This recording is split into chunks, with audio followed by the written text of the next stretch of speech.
Assalamualaikum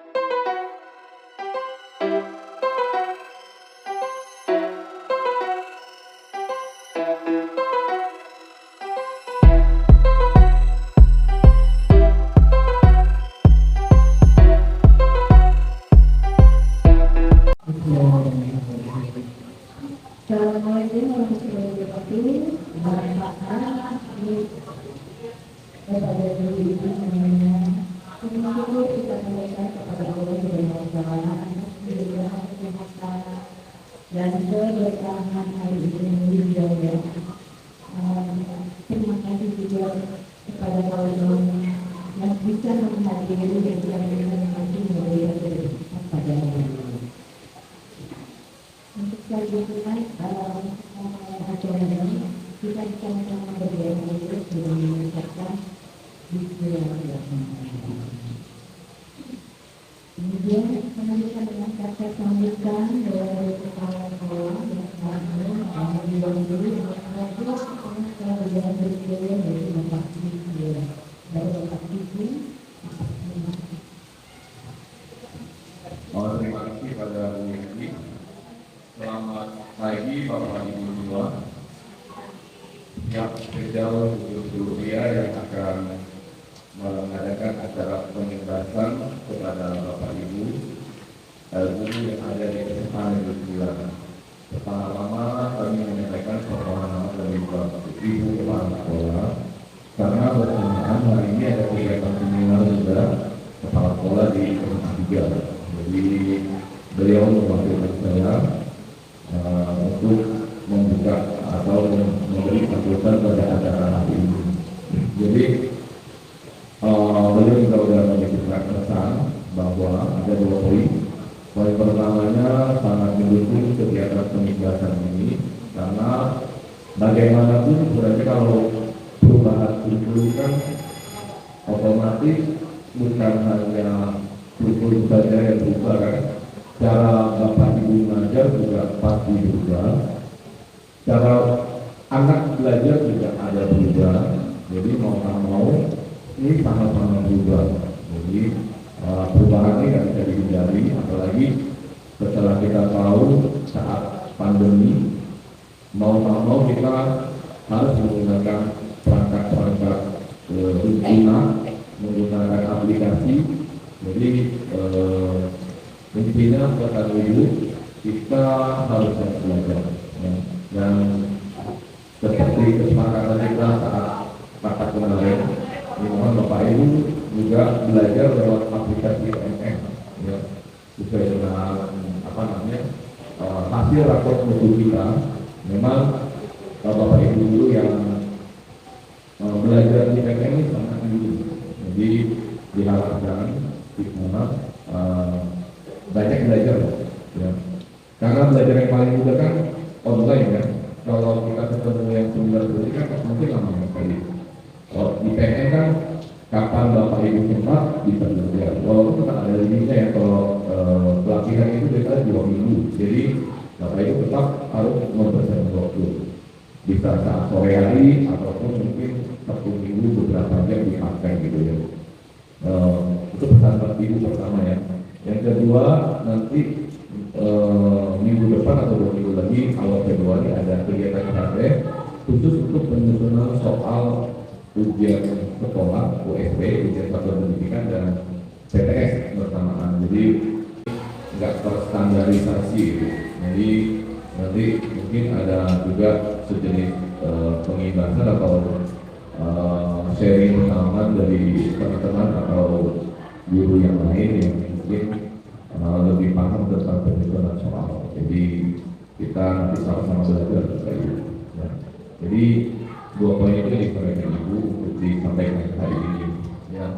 Kalau dari saya ada satu, saya berharap sebenarnya kegiatan seperti ini kayak pengindasan TGP bisa dilihat atau bisa dikolaborasi dengan kegiatan sekolah. Jadi Bu Ria nanti nggak perlu repot-repot nyiapin ruangan, apalagi nanti mungkin ada tim yang membantu. Jadi kegiatannya akan lebih lancar dan audiensnya pun mungkin akan lebih ramai dari ini. diskusi sudah cukup ramai ya untuk hari ini. Kita lihat juga cuacanya hujan lebat ya, tapi syukur teman-teman mendukung kegiatan ini dan hadir sebagai peserta. Kami ucapkan terima kasih juga Bapak Ibu yang sudah bersedia hadir ya untuk mendukung Ibu Ria ya. Jadi kita sebagai anggota atau anggota sekolah wajiblah saling mendukung semua kegiatan teman-teman kita ya. Jadi apalagi ini kegiatan yang positif yang sangat berguna bagi kita. Itu aja, terima kasih. Selamat pagi. Terima kasih Pak Sirkin atas kata sambutannya. Semoga kita juga lebih bersemangat lagi untuk memajukan sekolah dengan mengikuti keadaan. Untuk acara selanjutnya, kita langsung saja kepada Ibu Wiri untuk bisa menyaksikan modul 1 budaya Indonesia kepada Ibu.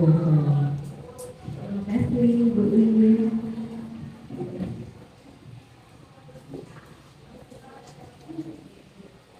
Baik, Assalamualaikum warahmatullahi wabarakatuh. Selamat pagi, guru SMA 9 yang hebat-hebat. Kurang semangat, kurang kompak. Semangat pagi, Bapak Ibu. Ini dia, baru SMA 9. Gurunya semangat, luar biasa semua. Guru hebat ya. Oke, baik Bapak Ibu, sebelumnya saya ucapkan terima kasih yang sebesar-besarnya atas kehadiran Bapak Ibu pada pagi hari ini, telah mempersediakan waktunya untuk menghadiri kegiatan diseminasi modul 1/4 mengenai budaya positif yang hari ini akan saya lakukan.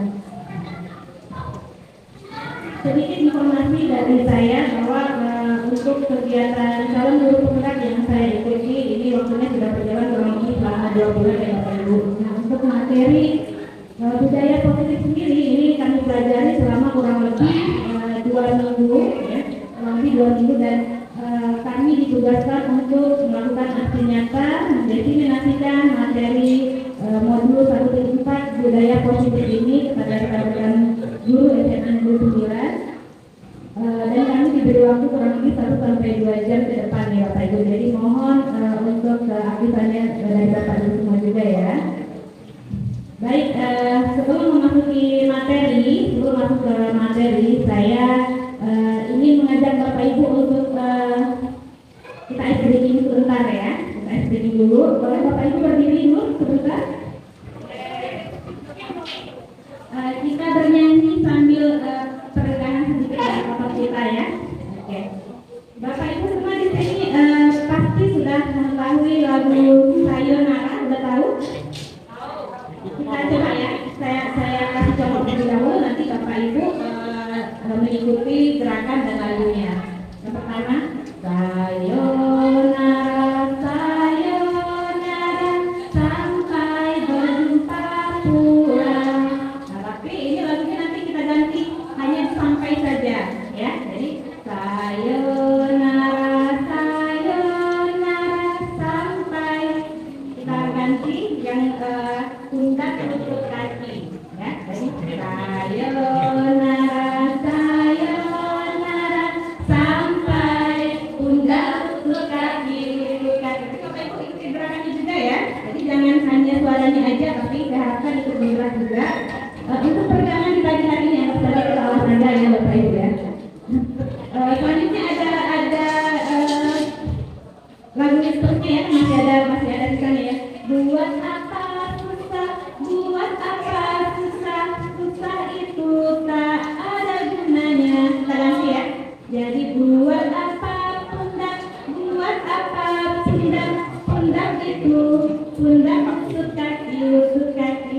Gitu ya Bapak Ibu. Jadi nanti sayonaranya kita ulang 2 kali, kemudian buat apa pundaknya juga kita ulang 2 kali ya, biar Bapak Ibu semakin semangat mengikuti kegiatan pada pagi hari ini. Oke, bisa kita mulai ya Bapak Ibu ya. 1, 2, 3. Sayonara, sayonara, sampai pundak, lutut kaki, sayonara, sayonara, sampai pundak, lutut kaki, buat apa susah, buat apa susah, bukan itu pundak, lutut kaki, buat apa pundak, buat apa pundak itu pundak, lutut kaki. Oke, terima kasih Bapak Ibu semuanya. Luar biasa, Bapak Ibu semangat ya pada pagi hari ini ya. Oke, baik Bapak Ibu, selanjutnya kita masuk ke materi ya. Di sini materi modul 1.4 yaitu tentang budaya positif. Saya yakin Bapak Ibu semua sangat paham apa sih budaya positif itu. Kira-kira apa ya Bapak Ibu budaya positif? Baik, pemahaman saya itu ya budaya. Jadi menurut saya kalau budaya positif itu adalah bagaimana kita bisa menciptakan lingkungan sekolah yang ramah untuk siswa. Jadi siswa itu merasa betah, merasa enak, merasa aman yang paling pasti ya. Jadi siswa berada di sekolah itu dengan rasa aman sehingga kemudian dia bisa mengikuti kegiatan pembelajaran itu dengan senang, dengan enjoy. Kemudian pembelajaran yang dia dapatkan bisa menjadi pembelajaran yang bermakna. Itu aja dulu, terima kasih. Baik, terima kasih Bu. Ini luar biasa sekali ya. Bu Fitri silakan. Terima kasih Bu Ria. Tadi saya sangat setuju dengan apa yang dikatakan Bu Ria. Yang dikatakan Bu Ria itu adalah tujuan dari budaya positif karena merasa betah belajar di rumah, belajar di sekolah dengan aman dan menyenangkan.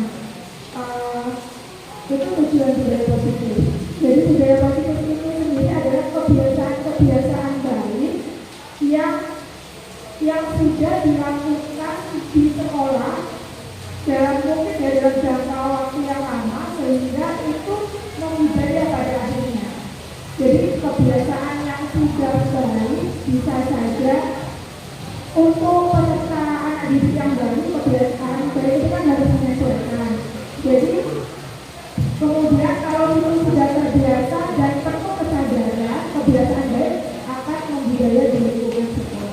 Intinya budaya positif adalah kebiasaan baik yang sudah dilakukan di sekolah. Terima kasih. Terima kasih banyak untuk penjelasan dari Ibu Fitri dan Ibu Ida yang sangat luar biasa.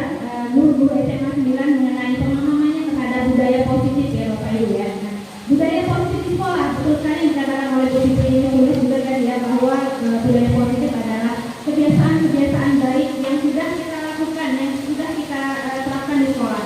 Nah, untuk budaya positif di sekolah kita itu banyak sekali Bapak Ibu. Apa saja sih kira-kira budaya positif yang sudah ada di sekolah kita yang sudah berlangsung selama ini? Siapa Bapak Ibu yang mau sharing kepada rekan-rekan kita yang lain juga bahwa SMA 9 mungkin banyak sekali budaya positif. Ada Bapak Ibu yang mau sharing? Bu Santi? Silakan. Baik, terima kasih Bu Ria.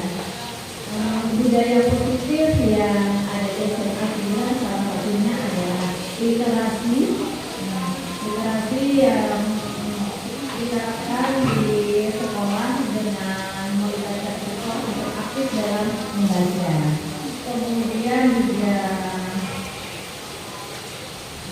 salah satunya adalah ya, untuk mengembangkan bakat dan minat siswa. Terima kasih. Baik, terima kasih Bu Santi untuk memberikan salah satu contoh, beberapa contoh budaya positif yang sudah SMA 9 terapkan ya Bapak Ibu ya. Jadi ada budaya literasi, ada bakat.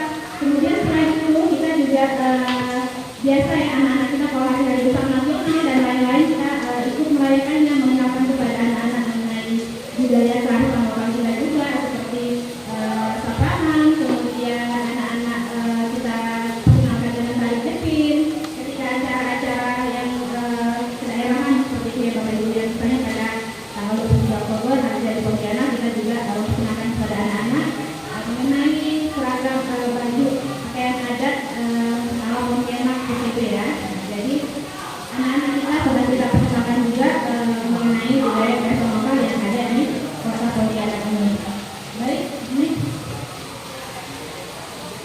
Nah,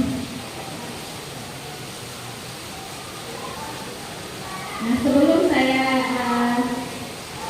lanjut jauh masuk materi, saya ingin memperkenalkan terlebih dahulu. Di sini ada Ibu fasilitator saya atas nama Ibu Rian Nusanti yang membersamai kami selama 2 bulan ini secara daring ya.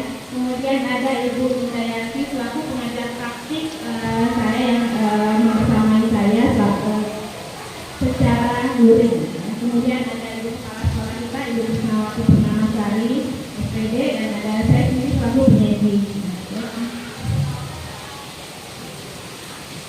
Baik Bapak Ibu, tujuan pendidikan. Menurut Bapak Ki Hajar Dewantara, tujuan pendidikan adalah menuntun segala kodrat yang ada pada anak-anak agar mereka dapat mencapai keselamatan dan kebahagiaan yang setinggi-tingginya, baik sebagai manusia maupun sebagai anggota masyarakat. Oleh sebab itu, pendidikan itu hanyalah dapat menuntun tumbuh atau hidupnya kekuatan kodrat yang ada pada anak-anak agar dapat memperbaiki lahirnya, bukan dasarnya, hidup dan tubuhnya kekuatan kodrat. Nah, di sini Bapak dan Ibu masih ingat nggak apa sih yang menjadi tujuan pendidikan? Ada yang tahu?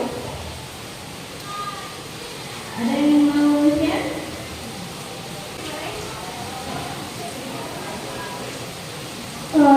Dari apa yang sudah disampaikan di slide-nya Bu Ria, itu tujuan pendidikan nasional ya, kalau menurut Ki Hajar Dewantara itu menyiapkan peserta didik untuk pada akhirnya nanti dapat mandiri dan bisa ilmu yang didapatkan dari sekolah itu dapat berguna di masyarakat untuk kelangsungan hidupnya. Jadi tujuan pendidikan itu adalah memberikan atau menuntun peserta didik sesuai dengan zamannya, karena kita tidak bisa membandingkan pendidikan anak zaman dulu dengan anak zaman sekarang, sesuai dengan kodrat alam dan kodrat zamannya masing-masing. Masya Allah, luar biasa sekali ya Bapak Ibu ya. Ibu guru kita ternyata guru-guru yang luar biasa. Yang dari mengenai pendidikan betul sekali kata Bu Fitri tadi ya, bahwa sejatinya pendidikan itu adalah menuntun tumbuh kodratnya anak-anak sesuai dengan kodrat zaman dan kodrat alamnya. Kenapa harus bisa menyesuaikan kodrat zaman dan alamnya Bapak Ibu? Ya, seperti tadi juga yang telah dijelaskan Ibu Fitri, bahwa kita tidak bisa menyamakan pendidikan zaman dahulu dengan zaman sekarang ya Bapak Ibu. Terlebih lagi dengan perkembangan teknologi yang luar biasa, anak-anak di sini kita harapkan dapat menjadi anak-anak yang berteknologi, mampu mengaplikasikan aplikasi maupun alat-alat teknologi yang saat ini sedang berkembang pesat ya Bapak Ibu ya.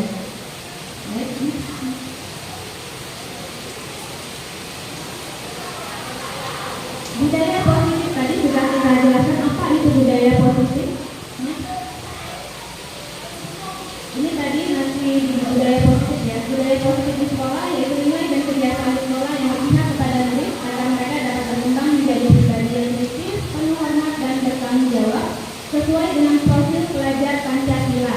Nah, saya yakin Bapak Ibu sudah sering sekali dan bahkan akrab sekali tentunya Bapak Ibu ya dengan proses belajar Pancasila. Nah, proses belajar Pancasila di sini ada 6 ya Bapak Ibu ya. Yang pertama, beriman bertakwa kepada Tuhan Yang Maha Esa serta berakhlak mulia. Kemudian yang kedua, berkebajikan global. Yang ketiga, bergotong royong.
dari keenam ini juga, mungkin bahkan yang lainnya tidak ada mereka yang seperti pada Pancasila ini Bapak Ibu ya.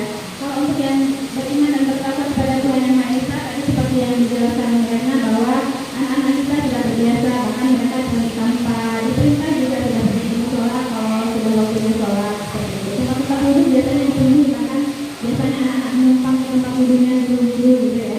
Nah, jadi itu salah satu kelebihan dari anak-anak kita ya Bapak Ibu ya. Alhamdulillah semakin hari semakin banyak yang sudah sadar bahwa mereka itu adalah pribadi yang beriman dan bertakwa serta beramal mulia. Mereka juga sudah mulai dengan gurunya, walaupun gurunya tidak mengajar di kelasnya, biasanya mereka juga sering untuk sapa, bersalam, walaupun mereka tidak pernah diajari oleh guru tersebut ya Bapak Ibu ya. Oke, kemudian membangun budaya positif. Untuk dapat membangun budaya positif di sekolah, maka sekolah harus dapat menciptakan lingkungan yang aman dan nyaman bagi murid untuk berpikir, bertindak, dan bercita dengan merdeka, mandiri, dan bertanggung jawab. Nah, ini tadi dijelaskan oleh Ibu Dida, ya. Ini yang tadi dijelaskan oleh Ibu Dida bahwa untuk dapat membangun budaya positif di sekolah itu tadi, dan paling penting adalah rasa aman dan nyaman peserta didik kita tersebut ya Bapak Ibu ya. Kemudian bagaimana caranya kita membuat memposisikan di kelas itu rasa aman dan nyaman kepada anak-anak. Bagaimana kita membudayakan budaya positif itu ke anak-anak, lingkungan menciptakan lingkungan yang positif untuk anak-anak. Bagaimana kira-kira Bapak Ibu ada yang ingin sharing? Oke, Pak Sutri. Oke, terima kasih. Membangun budaya positif ya. Mungkin salah satu tugas kita sebagai guru ya, khususnya di SMA Negeri 9 yang mungkin tantangannya lebih dari beberapa sekolah yang kita ketahui ya.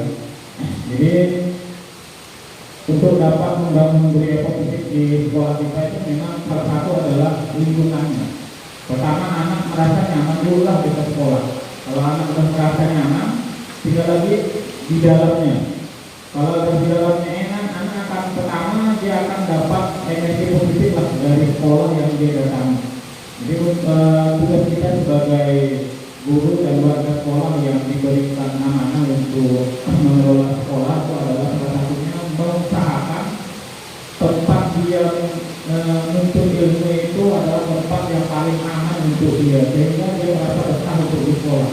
Ya, jangan sampai nanti anak-anak sekolah saja sudah malas lah untuk sekolah, itu salah satu bentuk bahwa sekolah tersebut belum begitu dapat membangun lingkungan yang aman dan nyaman untuk peserta. Mungkin itu yang saya sampaikan. Terima kasih.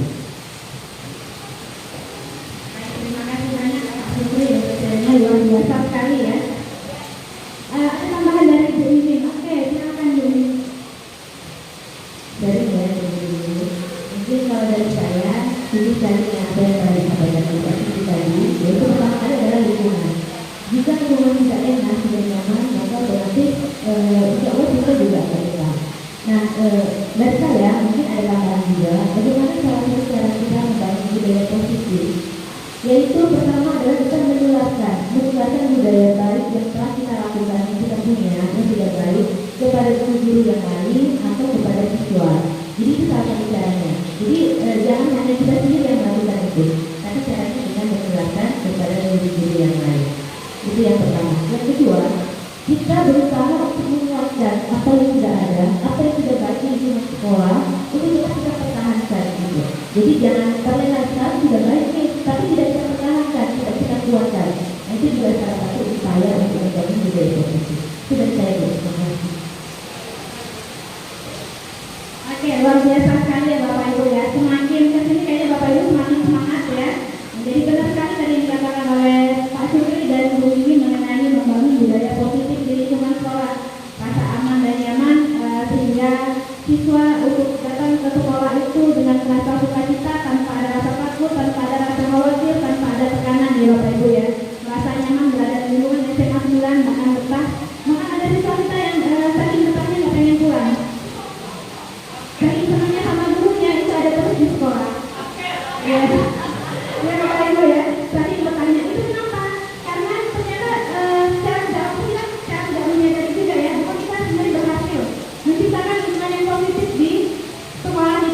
sehingga siswa-siswa kita juga merasa nyaman berada di sekolah, begitu ya Bapak Ibu ya. Tidak mungkin kan siswa kita tidak mau pulang kalau misalnya lingkungannya tidak nyaman atau tidak aman. Pasti mereka 1 jam 2 jam sudah bisa pengen kabur aja dari sekolah ya Bapak Ibu ya. Tapi kenyataannya alhamdulillah siswa kita untuk yang bolos untuk melarikan diri dari sekolah itu persentasenya kecil sekali ya Bapak Ibu ya, meskipun masih ada 1-2 ya. Tentu saja itu perlu tuntunan dan bimbingan dari kita semua ya Bapak Ibu. Diharapkan di sini memang kolaborasi dari Bapak Ibu semua, kita bersama-sama terus berupaya meningkatkan budaya positif di lingkungan sekolah kita, sehingga sekolah kita ke depannya akan semakin maju dan siswa-siswa kita akan menjadi pribadi-pribadi yang merdeka, pribadi yang bahagia. Ketika mereka selesai nanti dari sekolah, mereka akan tumbuh ke masyarakat dengan baik dan mereka tidak akan menyebabkan masalah-masalah yang berada di lingkungan masyarakatnya ya Bapak Ibu. Baik, selanjutnya konsep utama budaya positif. Nah, budaya positif di LMS yang saya pelajari itu ada 6 pembahasan ya Bapak Ibu ya. Yang pertama ada disiplin positif dan nilai-nilai kebajikan universal. Yang kedua ada teori motivasi, hukuman dan penghargaan serta restitusi. Yang ketiga keyakinan kelas. Yang keempat kebutuhan dasar manusia dan dunia berkualitas. Kemudian yang kelima 5 positif kontrol dan yang keenam segitiga restitusi. Dari keenam konsep utama budaya positif atau pembahasan di depan, kira-kira bagaimana yang Bapak Ibu belum pernah dengar? Pembahasan nomor berapa yang Bapak Ibu belum pernah dengar kira-kira? Nomor 5, ada 5 positif kontrol. Ada nomor berapa lagi yang belum pernah dengar? Nomor 5 dan 6 ya Bapak Ibu ya. Kalau untuk 1 dan 4 kita sudah sering dengar ya. Tapi untuk 5 dan 6 kita mungkin baru dengar sama Bapak Ibu. Saya juga sebelum mengikuti kegiatan calon guru penggerak, sebelum mengikuti pendidikan ini, saya juga belum mengetahui mengenai 5 positif kontrol maupun segitiga restitusi ini. Nah, jadi inilah ya Bapak Ibu ya keuntungannya kita mengikuti suatu kegiatan pelatihan pendidikan dan lain-lain. Ada begitu banyak ilmu baru yang bisa kita dapatkan yang sebelumnya mungkin belum pernah kita dengar, dan setelah kita mengikuti pendidikan kita mendengar dan mengetahuinya ya Bapak Ibu. Mungkin sebenarnya sejauh ini Bapak Ibu sudah menjalani sudah berperan sebagai bagian nomor 5 dan nomor 6 ini. Hanya saja mungkin Bapak Ibu nggak tahu apa sih namanya, begitu ya. Mungkin saja kita karena tidak tahu namanya, tapi untuk pelaksanaannya mungkin kita sudah melakukannya ya Bapak Ibu. Oke, kita masuk ke materi yang pertama ya Bapak Ibu.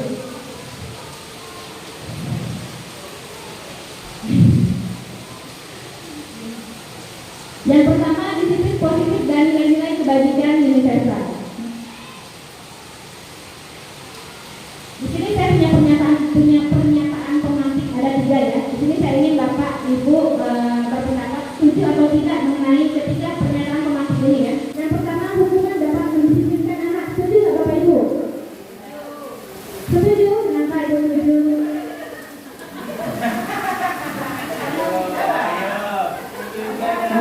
Setuju. Bapak Ibu silakan, mungkin Pak Megi setuju? Tidak? Ada yang setuju? Ibu Yanti, boleh sharingnya?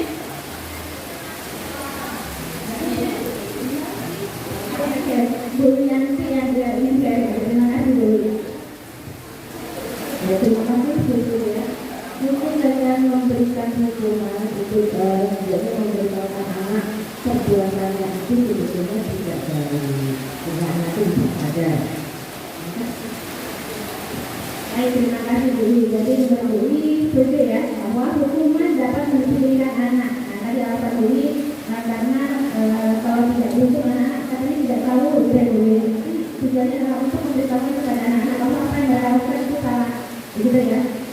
Oke, nanti akan kita bahas di materi berikutnya ya Bu. Kemudian yang kedua, memberikan hukuman dengan hal positif seperti membaca atau membersihkan halaman sekolah dapat mendisiplinkan anak. Poin kedua ini Bapak Ibu setuju? Setuju? Oke. Nah, Pak Medi setuju, silakan Pak Medi.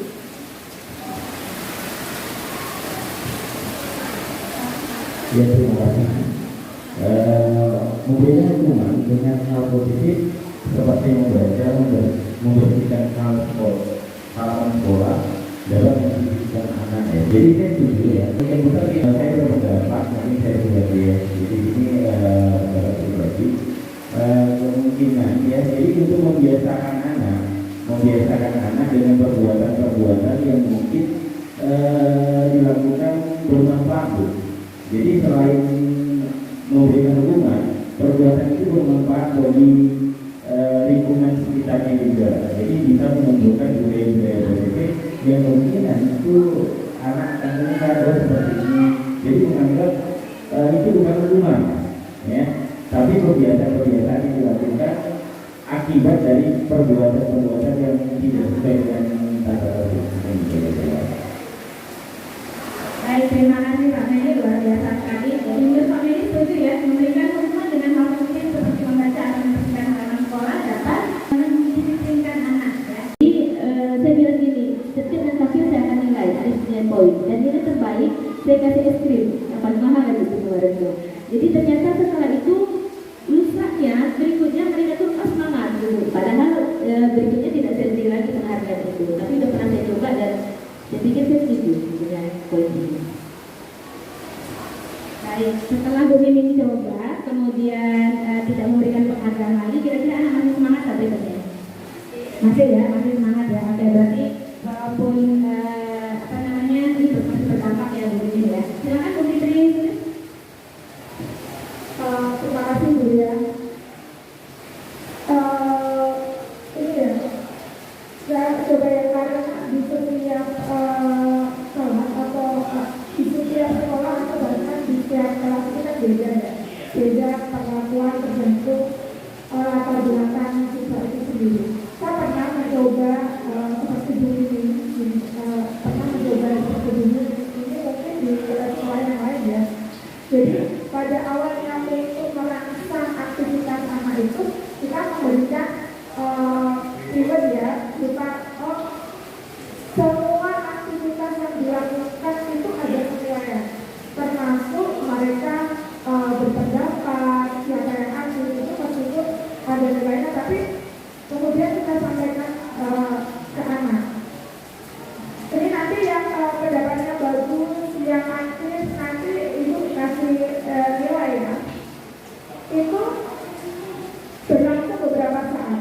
Jadi pada waktu berikutnya saya mencoba ya, ini mungkin kondisinya berbeda ya dengan sebelumnya ya. Ayo siapa yang mau berpendapat kita dinilai nggak Bu? Ada pertanyaan-pertanyaan seperti itu, ada pertanyaan seperti itu. Jadi setiap aktivitas yang dilakukan itu seolah-olah dia meminta imbalan. Dinilai nggak Bu? Yang mengerjakan tepat waktu nanti nilainya lebih tinggi misalnya. Tapi mereka itu seolah-olah menagih terus-menerus apa yang dia lakukan itu harus ada timbal baliknya. Dan dari situ kadang-kadang itu simbol kekecewaan ya, kita normal yang saya kecewa, semuanya harus ada imbalannya, apa yang dilakukan itu harus ada imbalannya. Jadi kadang-kadang pada saat anak ngomong seperti itu tadi menjadi rasa apa ya, kayak mulutnya jadi terus karena mereka minta imbalan cara karena motivasinya tidak dari dalam diri ya. Itu pada akhirnya mereka tidak bisa dijadikan menurut saya itu. Ada akhirnya saya mempunyai kesimpulan seperti itu. Dinilai enggak, nilai bagus enggak? Hanya disuruh berpendapat, siapa yang mau berpendapat? Mereka hanya dulu dinilai enggak? Setiap itu dinilai enggak? Saya ini saya rasa enggak bisa. Ya akhirnya mempunyai pemikiran seperti itu. Terima kasih. Baik, terima kasih. Ini sharing pengalaman yang luar biasa ya Bapak Ibu. Dan patut kita nanti kita samping juga apakah yang kita lakukan dengan memberikan imbalan, dengan memberikan penghargaan ini berdampak panjang pada anak-anak, berdampak lebih lama. Karena biasanya anak-anak itu kalau sudah tidak ada imbalannya, sudah tidak ada penghargaannya, memang mereka akan keluar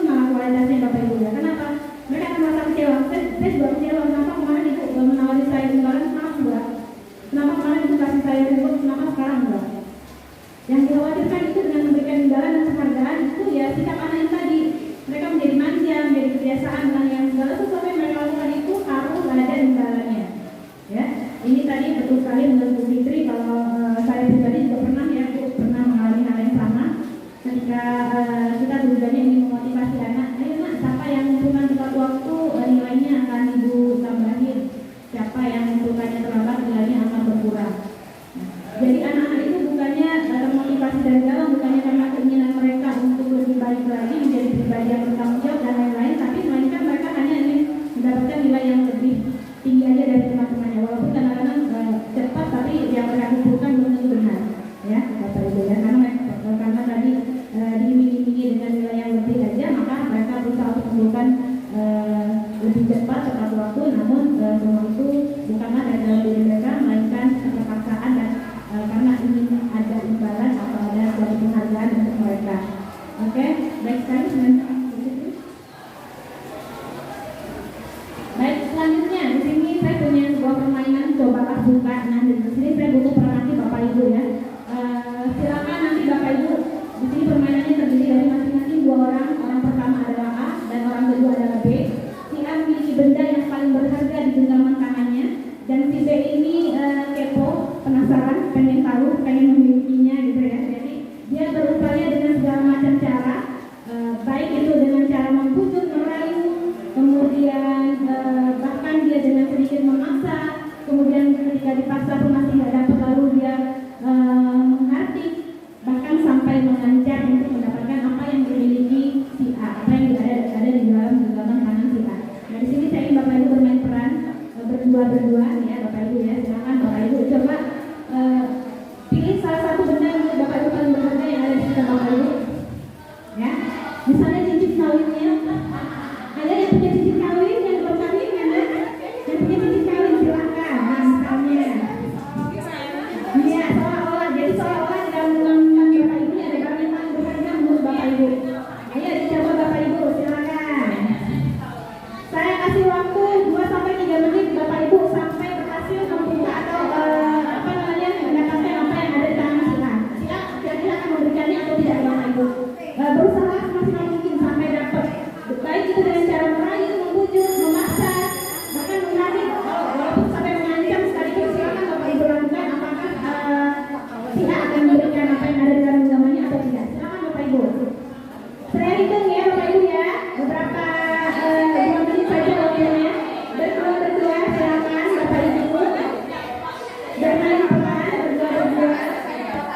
Si A memiliki barang yang paling berharga di dalam genggaman tangannya. Si B berusaha sekuat tenaga untuk memilikinya dengan merayu, dengan menghardik ya, dengan memaksakan. Boleh apa saja ya Bapak Ibu. Boleh kalau Bapak Ibu berhasil memiliki, ya silakan. Kalau Bapak Ibu tidak mau memberikan apa yang itu berharga bagi Bapak Ibu, itu juga silakan. Tergantung Bapak dan Ibu semua ya, itu pilihan ada dan ada Bapak Ibu.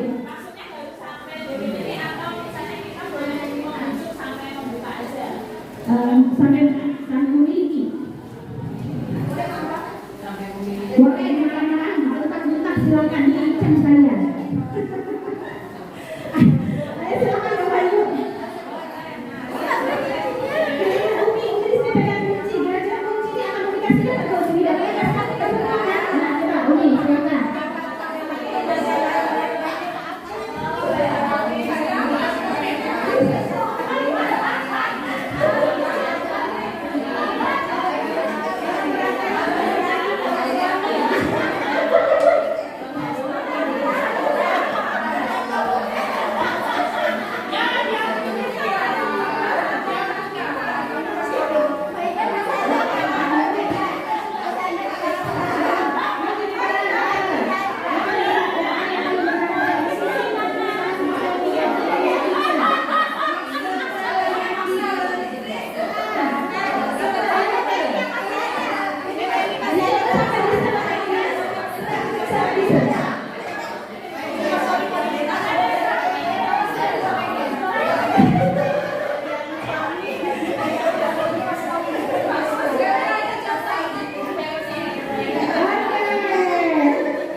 kemudian ditukar pakai, padahal motornya udah butuh tuh, ditukar pakai harga 20 juta nggak mau juga.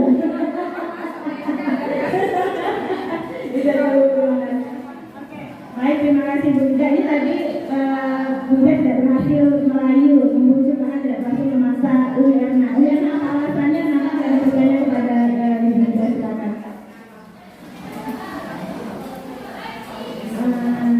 Tadi itu prosesnya, jadi menunjukkan bahwa untuk mendapatkan sesuatu kan tidak sangat instan, tapi dalam waktu sebenarnya ya itu bisa dari pelajarannya. Jadi kunci motor itu memang banyak pengaruhnya. Walaupun motor butuh kita perlu masuk bengkel kan, kasih laptop, ya mau dijual lagi elektroniknya, nanti tidak bisa pernah sama motornya. Baik, luar biasa ya Bapak Ibu. Nah, karena tidak ada yang berhasil membuka, saya tidak bisa bertanya ya Bapak Ibu ya. Jadi di sini untuk kegiatan ini sebenarnya kita banyak mengambil pelajaran ya Bapak Ibu ya. Kira-kira apa saja yang dapat kita ambil pelajarannya Bapak Ibu? Tadi menurut Bu Yana karena keturunan hati, adanya nilai histori, kemudian segala sesuatu itu kita tidak mudah mendapatkannya, tidak instan. Jadi andai kan itu harus laptop kan harus proses jual dulu dan lain-lain. Sementara motor itu perlu untuk dilakukan, untuk digunakan sehari-hari ya karena ya. Kalau ini harus menjual dulu belum tentu laku pada hari itu juga begitu kan. Sementara kita harus punya motor untuk kita gunakan dalam kegiatan sehari-hari. Oke. Nah tapi di sini bukan itu yang kita maksudkan ya. Maksud di sini adalah sebenarnya segala sesuatu itu kontrolnya adalah pada diri kita sendiri ya Bapak Ibu ya. Kita yang mengontrol apakah kita ingin melakukannya atau tidak. Begitu juga dengan peserta didik kita ya Bapak Ibu ya. Kita kadang-kadang terkesan pengen mengontrol siswa karena kita adalah orang dewasa dan kita gurunya. Kita pengen mengontrol siswa. Sesungguhnya siswa itu tidak bisa dikontrol oleh diri kita jika itu bukan kemauannya ya Bapak Ibu ya. Nah, jadi mungkin yang selama ini kita lihat bahwa kita itu seperti sedang mengontrol siswa kita, padahal sesungguhnya mereka itu melakukannya, mau melakukannya ya karena mereka mengizinkannya, karena mereka mau. Mereka mengizinkan diri untuk dikontrol oleh orang lain, bukan karena diri mereka sendiri, bukan karena keinginan mereka sendiri. Nah, itu yang maksud dari permainan coba buka ini ya. Nah, seperti di sini tadi sudah kita coba. Kemudian ada apakah akan membuka kepalan tangannya? Jika ya, alasannya karena tadi tidak ada yang membuka. Oke, berarti Bapak Ibu semua tunggu sendirian ya. Kemudian sama seperti siswa kita tidak ingin dikontrol. Ya, ternyata kita juga orang dewasa tidak ingin dikontrol. Karena kita adalah yang memegang teguh, kita adalah diri kita yang mengontrol segala sesuatu perbuatan yang ada di dalam diri kita dan diri kita sendiri, bukan orang lain ya Bapak Ibu. Kemudian dalam kegiatan ini sesungguhnya siapa yang memegang kendali atau kontrol itu tadi diri kita ya Bapak Ibu. Yang punya kendali adalah yang si A yang memegang kunci tadi, yang memegang benda paling berharganya tadi.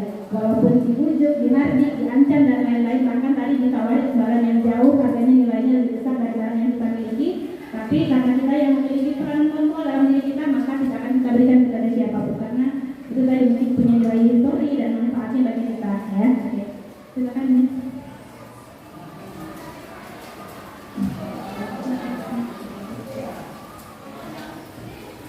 Baik, berdasarkan permainan tadi, nah di sini kita masuk ke teori kontrol menurut Dr. William Elser.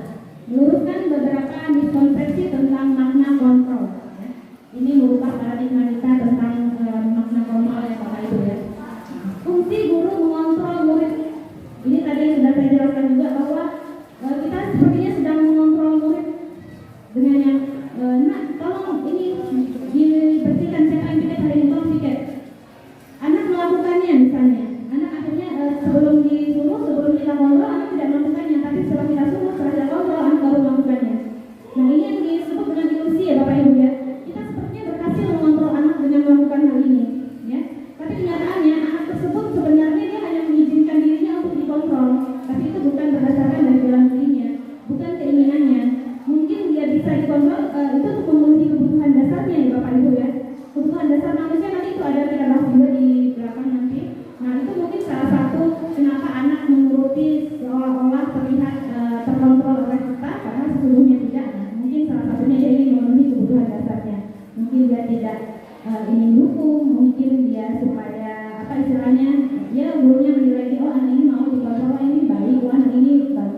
dan bermanfaat. Di sini misalnya kita memberikan penguatan berupa pujian, imbalan dan lain-lain kepada anak. Kita beranggapan ini efektif dan bermanfaat. Tapi kenyataannya itu tadi seperti yang sebelumnya juga sudah dijelaskan oleh Bu Fitri juga bahwa dengan memberikan imbalan dan lain-lain ternyata bahkan tidak berlaku untuk semua anak. Ada anak mungkin yang senang dengan imbalan dan keesokan harinya dia akan melakukan lagi, tapi itu tadi demi imbalan itu, ya.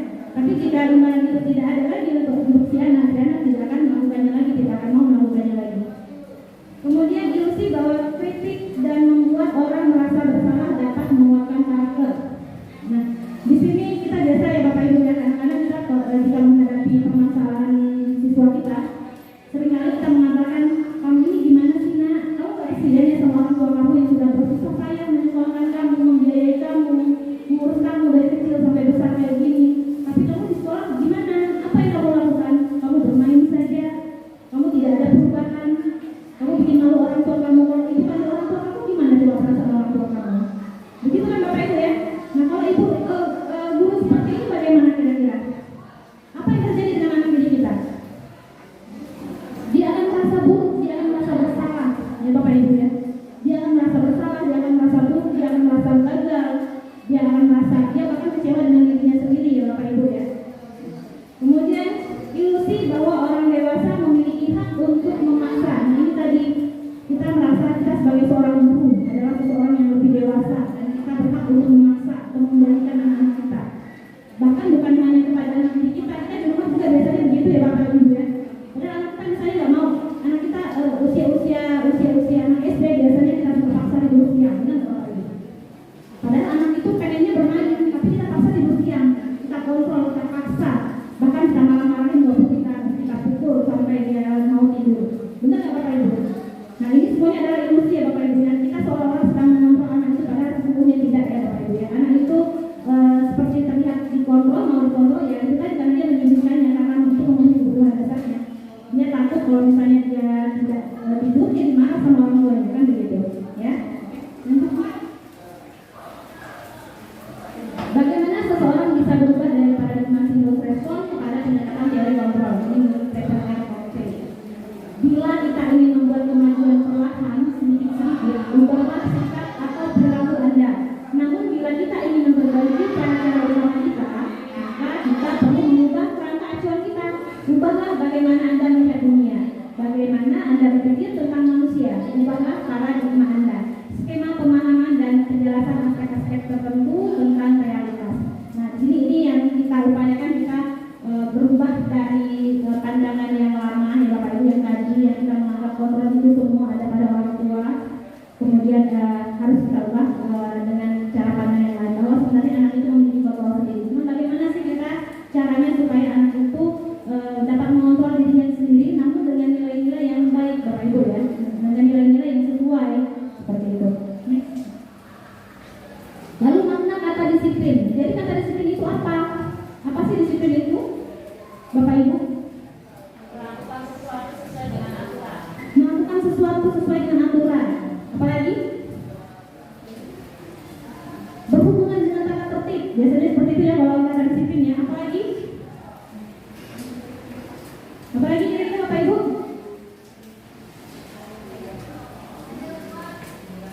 Ya. Silakan ini apa? Apa ini?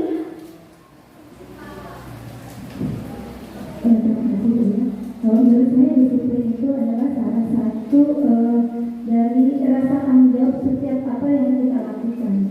Jadi misalnya tepat waktu, jadi kita harus tanggung jawab dengan kehadiran kita. Itu disiplin. Baik, terima kasih Bu Ainun dan Bu Ida untuk penjelasan mengenai makna disiplin. Tadi Bu Ida menjelaskan bahwa makna disiplin adalah tanggung jawab ya budaya tanggung jawab untuk melakukan sesuatu sesuai dengan aturan. Nah seperti itu. Kita lihat apa sih makna disiplin itu Bapak Ibu?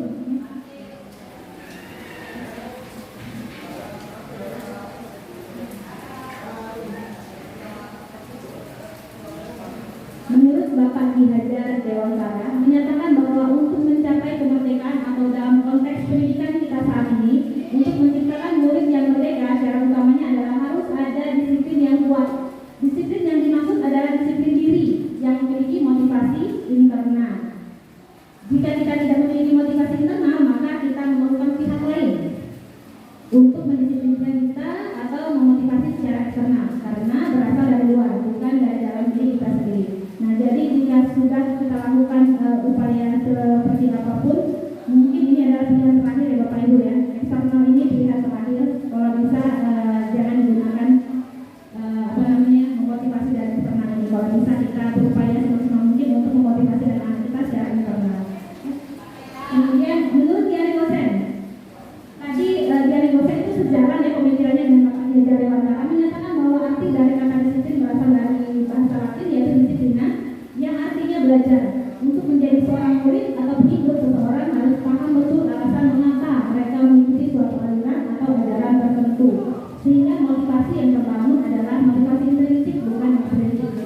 takut dituduh oleh putri misalnya, ya.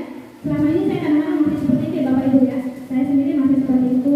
Saya masih memiliki motivasi eksternal yang seperti ini Bapak Ibu ya. Ini sangat buruk sebenarnya Bapak Ibu. Ini motivasi yang paling buruk menurut saya Bapak Ibu ya. Tapi disinilah kenapa saya perlu banyak belajar dan saya mengikuti kegiatan pendidikan program calon guru putra ini ya, tujuannya untuk memperbaiki diri saya dan ini memotivasi saya dari dalam ya Bapak Ibu ya. Kemudian yang kedua, untuk mendapatkan imbalan atau penghargaan dari orang lain. Biasanya orang-orang seperti ini akan bertanya, apa sih yang akan saya dapatkan apabila saya melakukannya? Apa saya akan dapat penghargaan? Apa saya akan dipuji oleh kepala sekolah ketika saya disiplin, ketika saya datang tepat waktu? Oh, Beria ini sekarang sudah mulai bagus, masuk ke sekolahnya, datangnya tepat waktu, masuk ke kelas tepat waktu, jadi anak-anak tidak berkeliaran. Apa itu yang memotivasi saya? Nah, jadi ini yang menjadi motivasi yang kedua. Ini satu tingkatan di atas motivasi yang pertama ya Bapak Ibu ya. Hanya saja ini juga masih dari eksternal ya, motivasinya masih berasal dari luar ya, bukan dari dalam diri kita sendiri. Kemudian yang ketiga, untuk menjadi orang yang mereka inginkan dan menghargai diri sendiri dengan nilai-nilai yang mereka percaya. Nah, biasanya orang-orang seperti ini akan bertanya kepada dirinya, akan menjadi orang seperti apa bila saya melakukannya. Oh, saya akan menjadi orang yang bertanggung jawab. Oh, saya akan menjadi orang yang disiplin. Oh, saya akan menjadi orang yang baik, lebih baik, memiliki nilai-nilai kebajikan. Nah, seperti itu ya Bapak Ibu. Silakan. Ini motivasi yang ketiga ini menurut saya yang paling kita butuhkan dan harus kita terapkan pada anak kita Bapak Ibu ya. Motivasi yang ketiga tadi yaitu menghargai diri sendiri dan sebagai motivasi internalnya. Nah, kemudian di sini ada contoh kasus. Di sini ada contoh kasus, nanti Bapak Ibu silakan memahaminya dulu ya. Yang pertama, Ipa kurang menguasai pelajaran matematika, sehingga pada saat pelajaran tersebut berlangsung, dia lebih banyak berdiam diri atau menggambar di buku pelajarannya. Pada saat guru matematikanya yaitu Pak Seno menanyakan pertanyaan kepada Ipa, Ipa menjadi gugup dan tak sengaja menjatuhkan tasnya dari besi, serta tiba-tiba menjadi gagap pada saat berupaya menjawab. Seluruh kelas pun tertawa melihat perilaku Ipa yang bicara tergagap dan tersenyum tersebut. Pak Seno pada saat itu membiarkan teman-teman Ipa menertawakannya yang tergagap dan luar biasa, dan malahan minta Ipa untuk maju ke depan dan berdiri di depan kelas sambil menunjuk hidungnya karena tidak bisa menjawab pertanyaan Pak Seno. Kelas makin gaduh, anak-anak pun tertawa melihat Ipa di depan kelas yang memegang ujung hidungnya. Pertanyaan yang pertama, apakah Bapak Ibu setuju dengan tindakan Pak Seno terhadap Ipa? Setuju nggak? Jika tidak, kenapa? Tolong tekan alasannya. Kenapa?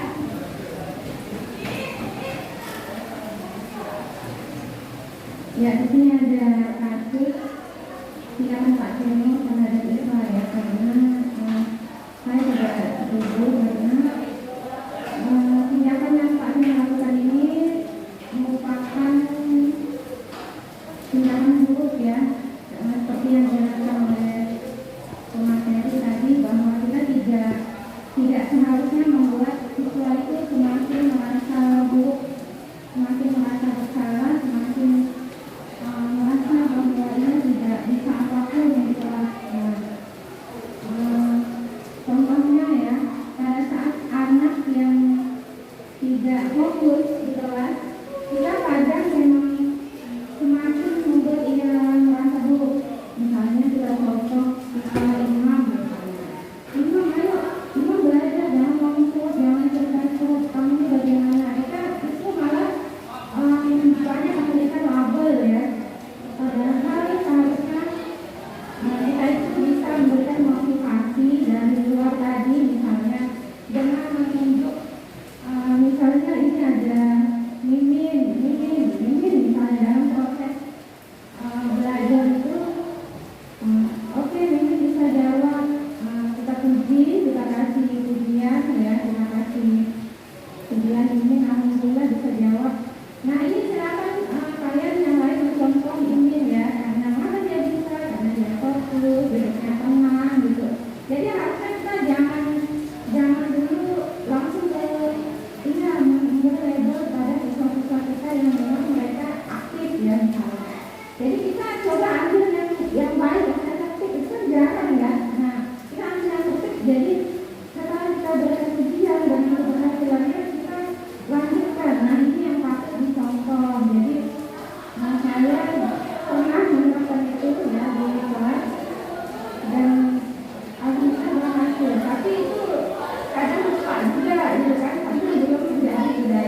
Jadi tadi pertanyaannya itu apakah itu hukuman atau enggak itu ya.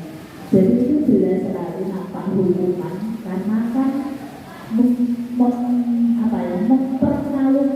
mempermalukan siswa, padahal semua manusia pada dasarnya itu tidak ingin dipermalukan ya, meskipun dia masih anak balita aja itu kalau misalnya dia jatuh nggak kita tegur itu malah dia nggak nangis karena dia merasa nggak ada yang tahu gitu kan dia jatuh. Tapi kalau dia jatuh terus kita tegur, aduh sayang, itu tuh mungkin karena rasa malu kaget itu malah dia menjadi menangis. Nah tadi yang dilakukan oleh bapak gurunya tadi itu kan salah satunya adalah mempermalukan, kemudian seolah-olah memang menjadikan siswanya itu adalah objek yang pantas untuk dipermalukan. Nah itu jelas sekali bahwa itu adalah sebuah hukuman. Terima kasih Bu Ida. Ini sangat luar biasa sekali ya. Jadi benar sekali yang dikatakan oleh Bu Ida tadi bahwa yang dilakukan Pak Seno itu adalah sebuah hukuman. Kenapa? Karena spontan, tanpa ada kesepakatan terlebih dahulu antara murid dengan siswa, itu biasanya tiba-tiba dilakukannya Bapak Ibu ya. Kayak tadi seperti yang saya bilang, kita dengar rasa ketika marah dengan anak, kita otomatis biasanya memarahinya, mempermalukannya, melabelinya dengan segala macam kekurangan kita lihat semua yang berburuk tentang dirinya ya Bapak Ibu ya. Nah jadi itu adalah berupa hukuman. Karena tadi sudah kita bahas kasus di sini, kita langsung masuk ke materi hukuman, konsekuensi dan restitusi. Nah tadi ada hukuman, kemudian ada konsekuensi dan restitusi. Apa itu hukuman Bapak Ibu? Apa itu hukuman? Ada yang tahu hukuman itu apa? Konsekuensi. Bagaimana dengan konsekuensi? Oke, silakan. Pertama hukuman saya ingin pendapat saya ya, hukuman ini memang harus ada sebagai mungkin nanti dari konsekuensi ya. Jadi hukuman itu ada kalau siswa, misalnya ada siswa jika ia melanggar tata tertib atau melakukan hal-hal yang tidak sesuai dengan norma atau budaya tertentu. Tapi kadang hukuman ini harus dikaji dulu. Nah, apakah dia menimbulkan konsekuensi nanti atau malah berakibat buruk kepada siswa. Jadi, baik, terima kasih Bu Erna. Jadi menurut Bu Erna, hukuman itu sebenarnya sebenarnya memang harus ada dan untuk mendisiplinkan anak tadi ya sebenarnya ya. Namun harus dikaji terlebih dahulu hukuman itu nanti berdampak baik atau tidak kepada anak-anak, itu sih maksudnya ya Bu Erna ya. Nah oke baik, kalau konsekuensi apa kira-kira konsekuensi Bapak Ibu? Nah di sini ada Ibu Hainu, silakan. Kalau konsekuensi itu adalah akibat dari hasil perbuatan yang dilakukan, itu tindakan yang dilakukan. Konsekuensi merupakan hasil tindakan sesuatu yang diakibatkan atas apa yang diperbuatnya Bapak Ibu ya. Apa yang diterimanya itu karena perbuatannya, jadi hasil perbuatannya. Oke, baik sekali Bapak Ibu. Nah, di sini kita akan menggunakan apa sih itu hukuman, apa sih itu konsekuensi dan restitusi. Saya yakin Bapak Ibu mungkin tadi masih bertanya-tanya restitusi itu apa ya? Ada yang tidak tahu restitusi itu apa? Nah, akan kita bahas ini Bapak Ibu. Nah, di sini saya punya tabel yang membedakan antara hukuman, konsekuensi dan restitusi. Nanti ini bisa saya sharing ke Bapak Ibu ya. Ini karena terlalu banyak dan mungkin akan banyak memakan waktu jika saya jabarkan. Saya sudah punya rangkumannya Bapak Ibu ya. Next. Nah, jika melihat dari tabel tadi yang banyak tadi itu saya rangkum jadi sedikit saja di sini. Jadi garis besarnya tadi ya Bapak Ibu ya. Hukuman bersifat tidak terencana atau tiba-tiba. Anak atau murid tidak tahu apa yang akan terjadi dan tidak dilibatkan. Hukuman bersifat satu arah dari pihak guru yang memberikan, dan murid hanya menerima suatu hukuman tanpa melalui suatu kesepakatan atau pengarahan dari pihak guru, baik sebelum atau sesudahnya. Hukuman yang diberikan bisa berupa fisik maupun psikis. Murid atau anak disakiti oleh satu perbuatan atau kata-kata. Nah, hukuman itu bisa secara fisik maupun verbal ya Bapak Ibu ya. Kita kadang-kadang kita menghukum anak bukan hanya dengan kalau kamu pulang sekolah kamu lari Bapak Ibu ya. Nah, hukuman yang berupa sanksi seperti apa? Yaitu tadi yang seperti yang dilakukan Mas Enoman itu ya, mempermalukannya di depan teman-temannya itu dan menghakinya, merekodinya macam-macam itu adalah dalam bentuk hukuman verbal. Kemudian konsekuensi sudah terencana atau sudah disepakati, sudah dibahas, disetujui oleh murid dan guru. Umumnya bentuk-bentuk konsekuensi dibuat oleh pihak guru atau sekolah dan murid sudah mengetahui sebelumnya konsekuensi yang akan diterima bila ada pelanggaran. Nah, di sekolah kita Bapak Ibu, kita dari awal sebelum anak-anak mendaftar di SMA 9, maka kita sudah memberitahukan, menginformasikan mengenai tata tertib SMA 9 itu seperti apa. Ya, itu tujuannya adalah untuk dipahami oleh anak-anak dan dipatuhi ya Bapak Ibu ya. Namun kenyataannya anak-anak kita masih banyak yang melanggar, masih ada yang melanggar. Nah, kemudian pada kegiatan Bapak Ibu MPLS, Bapak Ibu guru BK juga sudah banyak sekali memberikan bimbingan, pengarahan kepada anak-anak. Mungkin bahkan dari tata tertib itu sendiri juga Bapak Ibu sudah menjelaskan jika kamu melanggar konsekuensinya nanti ini loh. Nah, itu adalah yang dibuat oleh sekolah ya Bapak Ibu ya. Jika kamu tidak hadir sekian kali, jika kamu melanggar sekian kali, maka poin kamu akan berkurang, maka orang tua kamu dipanggil. Itu adalah konsekuensi ya Bapak Ibu, karena aturan itu sudah dibuat oleh sekolah dan diketahui oleh si anak.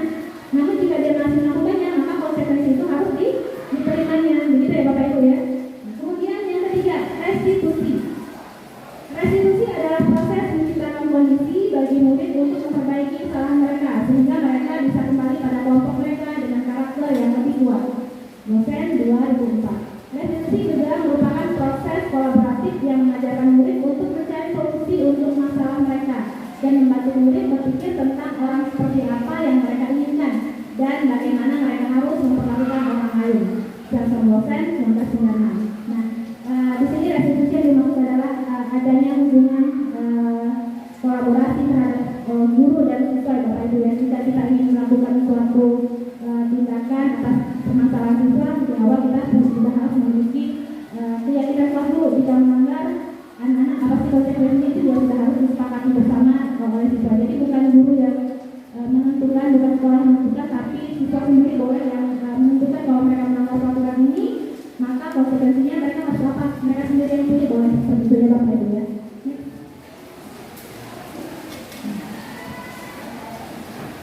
Hukuman atau konsekuensi. Nah, di sini saya punya beberapa kasus, nanti Bapak Ibu boleh jawab ini berupa hukuman atau konsekuensi ya. Yang pertama, mencatat 100 kali di dalam buku kalimat saya tidak akan selamat lagi sama-sama sekolah. Ini kira-kira hukuman atau konsekuensi? Konsekuensi ya Bapak Ibu ya. Kenapa konsekuensi? Karena kalau saya lihat di sini alasan dia itu adalah terlambat sekolah. Nah, kalau terlambat sekolah artinya ada aturan yang sudah dibuat di sekolah sebelum itu terjadi. Baik, benar sekali ini merupakan konsekuensi ya Bapak Ibu ya, karena anak sebenarnya kalau peraturan sekolah atau tata sekolah yang sudah tertulis biasanya mereka sudah tahu apa konsekuensi akan mereka terima jika mereka melanggarnya seperti itu. Yang kedua, lari mengelilingi lapangan basket 2 kali karena terlambat sekolah. Ini hukuman atau konsekuensi? Hukuman. Kenapa hukuman?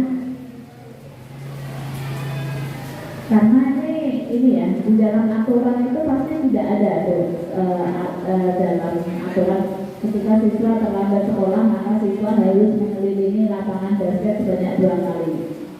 Maka ini adalah termasuk hukuman karena ini merupakan suatu tindakan yang tidak terencana, ya, sesuai dengan pengertian yang tadi dijelaskan.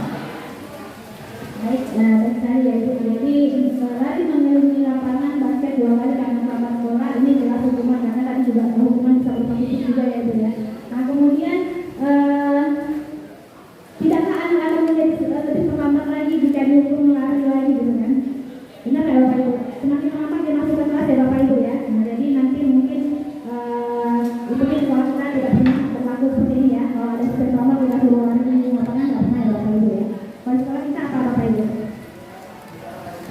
Kalau anak lambat mengungut sampah, menurut Bapak Ibu sebenarnya ini baik atau tidak? Ini berupa hukuman atau tidak? Kenapa?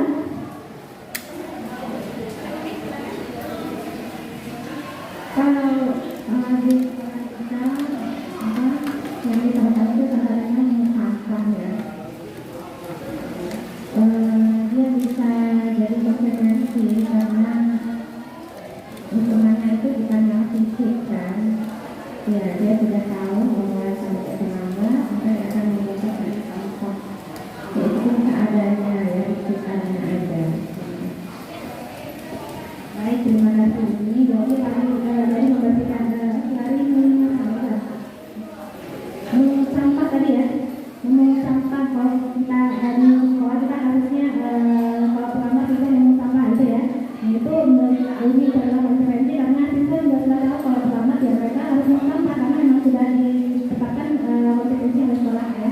Jadi siswa sudah tahu juga walaupun bukan mereka yang menginginkan tapi mereka sudah tahu konsekuensi jika mereka pertama harus memungut sampah ya. Sekali ini kemudian membersihkan catatan yang dibuatnya di papan tulis ini konsekuensi atau hukuman? Konsekuensi ya, karena dalam keadaan papan tulis kemudian ketika guru masuk untuk mengajar maka harus bersih dan dia harus membersihkannya ya. Kemudian push up 15 kali karena tidak menggunakan masker di sekolah, hukuman ya jelas ya Bapak Ibu ya, karena tadi ada hubungannya dengan kesalahannya ya Bapak Ibu ya. Kemudian menggantikan kertas teman yang telah dicoret-coret. Nah ya, ini berupa konsekuensi karena dia telah mencoret-coret kertas atau buku temannya maka dia harus menggantinya ya. Restitusi adalah sebuah pendekatan untuk menciptakan sistem positif. Restitusi merupakan proses menciptakan kondisi bagi murid untuk memperbaiki kesalahan mereka sehingga mereka bisa kembali pada kelompok mereka dengan karakter yang berbeda. Ini yang kita harapkan dalam melakukan restitusi Bapak Ibu. Restitusi juga adalah proses kolaboratif yang mengajarkan murid untuk mencari solusi untuk masalah dan membantu murid berpikir tentang orang seperti apa yang mereka inginkan dan bagaimana mereka harus memperlakukan orang lain. Kemudian masuk ke bahasan yang ketiga yaitu tentang keyakinan kelas. Mengapa keyakinan kelas? Mengapa bukan peraturan atau tata tertib kelas? Kenapa keyakinan? Kenapa bukan peraturan Bapak Ibu? Kenapa harus keyakinan kelas? Mengapa dia? Sebagai contoh ya Bapak Ibu, misalnya di sini ada aturan menggunakan helm saat berkendara. Kira-kira itu tujuannya untuk apa sih Bapak Ibu? Untuk keselamatan. Nah kalau saya memakai masker dan mencuci tangan itu untuk apa ya Bapak Ibu? Untuk kesehatan. Namun terkadang kita selaku orang tua kadang-kadang suka membuat anak kita sendiri yang mispersepsi gitu ya. Persepsinya jadi salah. Kadang-kadang kita seperti ini. Nah, kamu pakai helm ini jangan lupa di sana ada razia. Nanti kamu ditangkap Pak polisi loh. Biasanya kita seperti itu yang anak kita ya Bapak Ibu ya. Itu yang membuat anak kita salah. Kalau pikirnya malah jadi salah. Yang seharusnya kamu gunakanlah helm supaya itu demi keselamatan kamu, untuk keamanan kamu di jalan. Nah, jadi anak tahu oh dia untuk keselamatan. Jadi anak kita tuh tidak menggunakan helm karena takut ditangkap Pak polisi, karena takut razia, ya. Nah, itu yang akan kita terapkan ke anak kita nanti jangan sampai kita salah memberikan persepsi. Jadi juga dengan masker tadi ya Bapak Ibu ya. Kalau misalnya kita pengen bahkan kalau zaman COVID kemarin kita mau masuk ke swalayan pun semua rumah sakit harus menggunakan masker. Kalau tidak kita tidak diperbolehkan masuk. Nah kadang-kadang orang tua nak kita mau pergi ke mall jangan pakai maskernya nanti sampai masuk ke mall nggak pakai masker. Harusnya kita bilang apa kan anak kita? Ayo nak pakai maskernya untuk melindungi kamu supaya kamu tidak tertular oleh penyakit-penyakit menular. Misalnya harusnya seperti itu kan Bapak Ibu. Nah itu yang membuat kadang-kadang kita salah menginformasikan kepada anak-anak kita sehingga anak-anak kita itu salah persepsi bahwa sebenarnya masker itu tujuannya harusnya untuk kesehatan. Mereka pikir itu dia harus dilakukan aja karena kalau tidak dipakai mereka tidak bermaksud misalnya seperti itu. Ya. Kemudian keyakinan adalah nilai-nilai kebajikan atau prinsip-prinsip universal yang disepakati bersama secara universal lepas dari latar belakang, suku, negara, bahasa maupun agama. Ini tadi juga sudah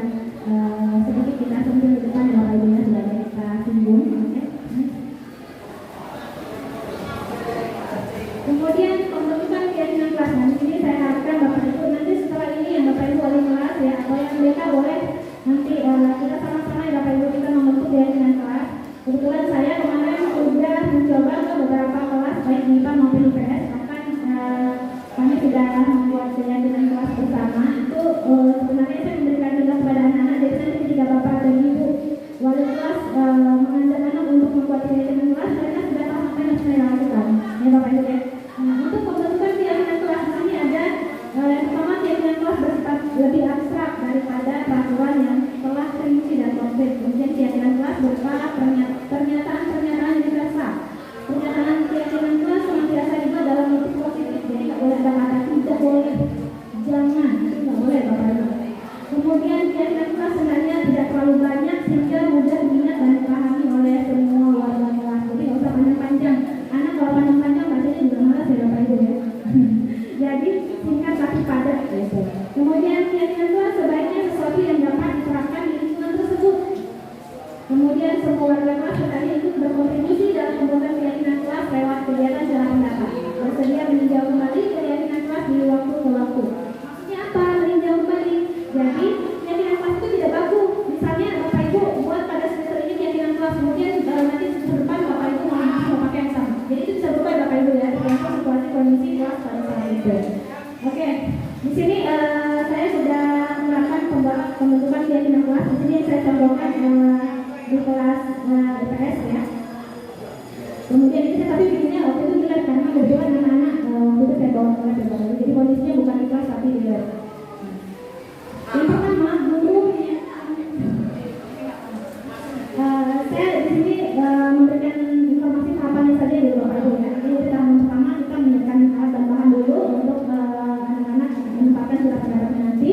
Kemudian kita menerangkan kepada anak-anak tentang apa sih keyakinan supaya anak-anak paham konsep keyakinan itu seperti apa dan mereka ketika kita minta pendapatnya mereka sudah paham seperti itu. Kemudian murid menuliskan apa yang menjadi keyakinannya. Setelah mereka paham, mereka menuliskan apa sih jadi keyakinan kelas untuk mereka gitu. Kemudian guru meminta murid untuk menyampaikan pendapatnya. Kemudian anak dimintai untuk berpendapat. Kemudian guru memandu jalannya gelar pendapat. Kemudian yang terakhir hasil gelar pendapat oleh murid ini kita tempel di kertas tempel. Ini saya menggunakan sticky note ya Bapak Ibu untuk menempelkan di kertas manila yang sudah saya tempel di sini. Nah jadi hasil akhirnya dari keyakinan kelas. Ini keyakinan kelas yang telah kami buat dan saya selaku gurunya yang menyimpulkan dulu. Kemudian ini saya sepakat lagi dengan anak-anak. Ini berdasarkan apa yang mereka tuliskan sebelumnya. Ini berdasarkan apa yang mereka buat. Jadi bertanggung jawab mengerjakan tugas pikir. Ini merangkum dari yang anak-anak menuliskan. Saya yakin bahwa jika kelas bersih maka kelas akan lebih nyaman untuk belajar. Ya, anak-anak yang menulis seperti itu saya rangkum jadi bertanggung jawab mengerjakan tugas pikir. Ini berlaku untuk semua anggota kelas. Bapak Ibu ya. Kemudian bersikap jujur. Karena ada anak-anak yang sering tuliskan di kertas itu banyak sekali ya. Jika ingin meminjam barang, pulpen dan lain-lain atau masing-masing harus mengunci perlengkapan masing-masing sehingga tidak meminjam barang milik temannya sampai hilang, gitu kan? Nah, di sini saya katakan kepada anak-anak bersikap jujur ini termasuk ke dalam ketika mereka meminjam barang milik temannya dan ketika mereka melakukan tugas mereka jujur, tidak mencontek begitu ya Bapak Ibu ya. Nah ini terangkum menjadi bersikap jujur. Kemudian saling menghargai dan menghormati. Ini termasuklah tadi ketika mereka meminjam barang, kalau mereka punya sikap menghargai maka mereka harus izin dulu sebelumnya ya Bapak Ibu ya. Kemudian tidak saling mengolok-olok. Termasuk anak-anak juga dibilang kalau di kelas tidak ada bully maka kelas lebih aman dan nyaman. Nah termasuklah di dalam saling menghargai dan menghormati ini. Karena setiap orang berhak merasa berharga, berhak dihargai, berhak diterima oleh siapapun. Ya Bapak Ibu ya. Kemudian rukun dengan teman, nah, tidak bertengkar, tidak lagi. Kalau anak SD Bapak Ibu satu hari bertengkar, besok udah akrab lagi. Tapi kalau anak SMA belum tentu. Anak SMA kalau bertengkar berantem mungkin bisa seumur hidup mereka tidak saling bersama Bapak Ibu. Nah jadi ini saya pikir boleh dimasukkan dalam keyakinan kelas itu rukun dengan teman.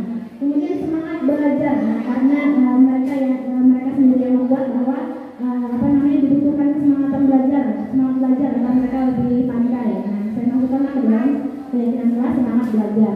Saling peduli dan membantu satu sama lain. Nah, di sini banyak sekali anak-anak kita yang tingkat kepeduliannya kadang-kadang masih ada yang rendah, ada juga sudah tinggi. Misalnya di kelas lihat kertas berjatuhan atau di meja gurunya pada saat istirahat berantakan, tidak ada kepedulian dari mereka untuk membereskannya karena gurunya masuk duduk sambil merapikan meja gurunya. Ya Bapak Ibu ini karena kurangnya rasa peduli dari anak-anak. Di sini saya juga menjelaskan kepada anak-anak ini masuk ke dalam kategori saling peduli. Kemudian di sini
diterima dengan segala kekurangannya.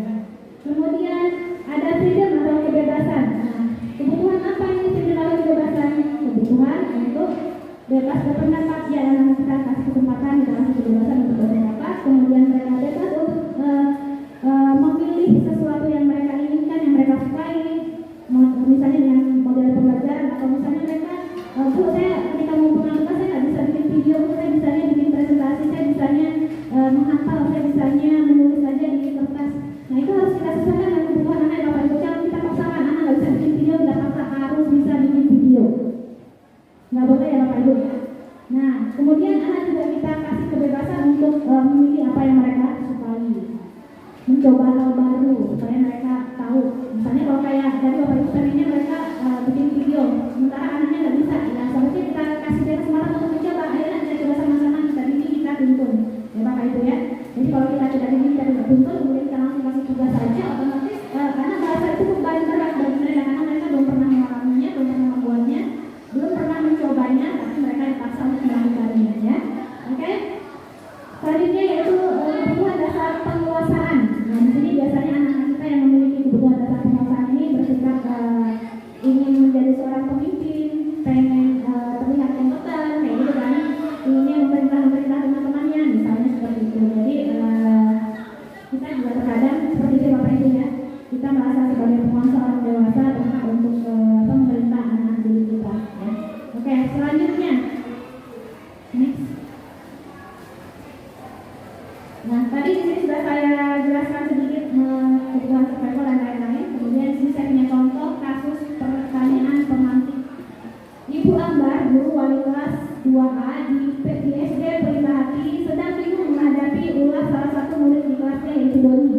Beberapa anak di kelas 2A telah datang padanya dan mengeluhkan Doni yang seringkali meminta bekal makan siang mereka yang dengan paksa.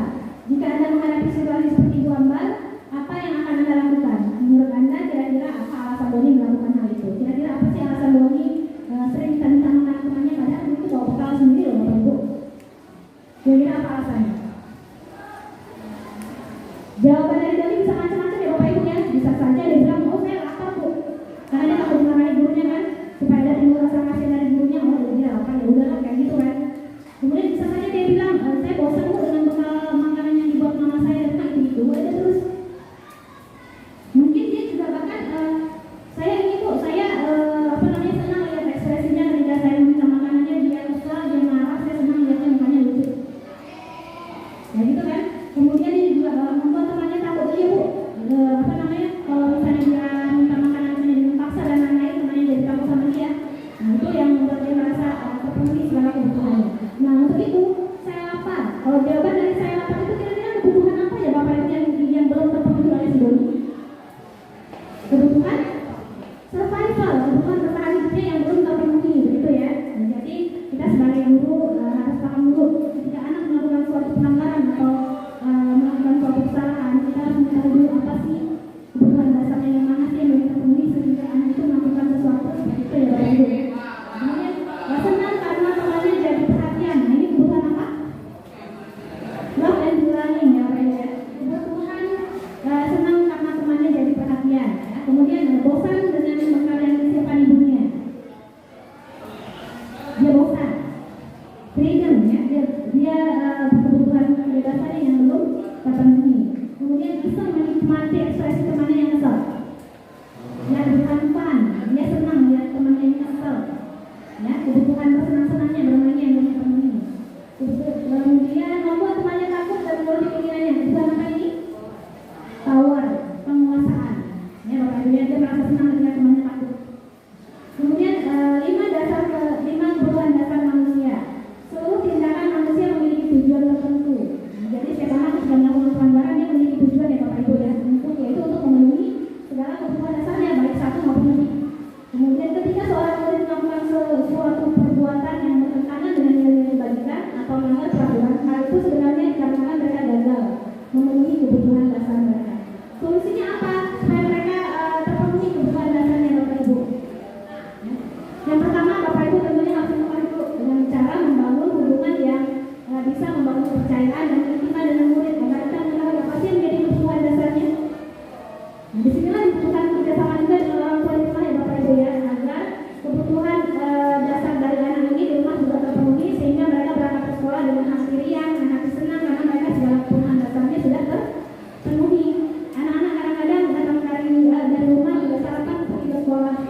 pembahasan berikutnya yaitu masih di dunia berkualitas. Kita masuk ke dunia berkualitas. Dunia berkualitas adalah tempat khusus dalam pikiran Anda, tempat Anda menyimpan gambaran representasi dari semua yang Anda inginkan. Bisa berisi orang-orang, hal-hal dan apa saja yang terbaik dalam hidup Anda dan membuat Anda merasa bahagia dan terpenuhi kebutuhan dasar Anda. Nah, jika ini sudah berarti Anda sudah berada di dunia berkualitas Anda yang Bapak-Ibu. Kemudian menurut Dr. William menyebutkan seperti semacam album foto sehingga isinya tidak akan terlalu banyak, hanya akan terdiri dari beberapa hal saja yang sangat signifikan dan benar-benar terbaik dalam hidup Anda yang membuat Anda menjadi lebih bermakna, membuat hidup Anda menjadi lebih bermakna. Kebutuhan dasar bersifat lebih umum dan universal, sedangkan dunia berkualitas lebih unik dan spesifik.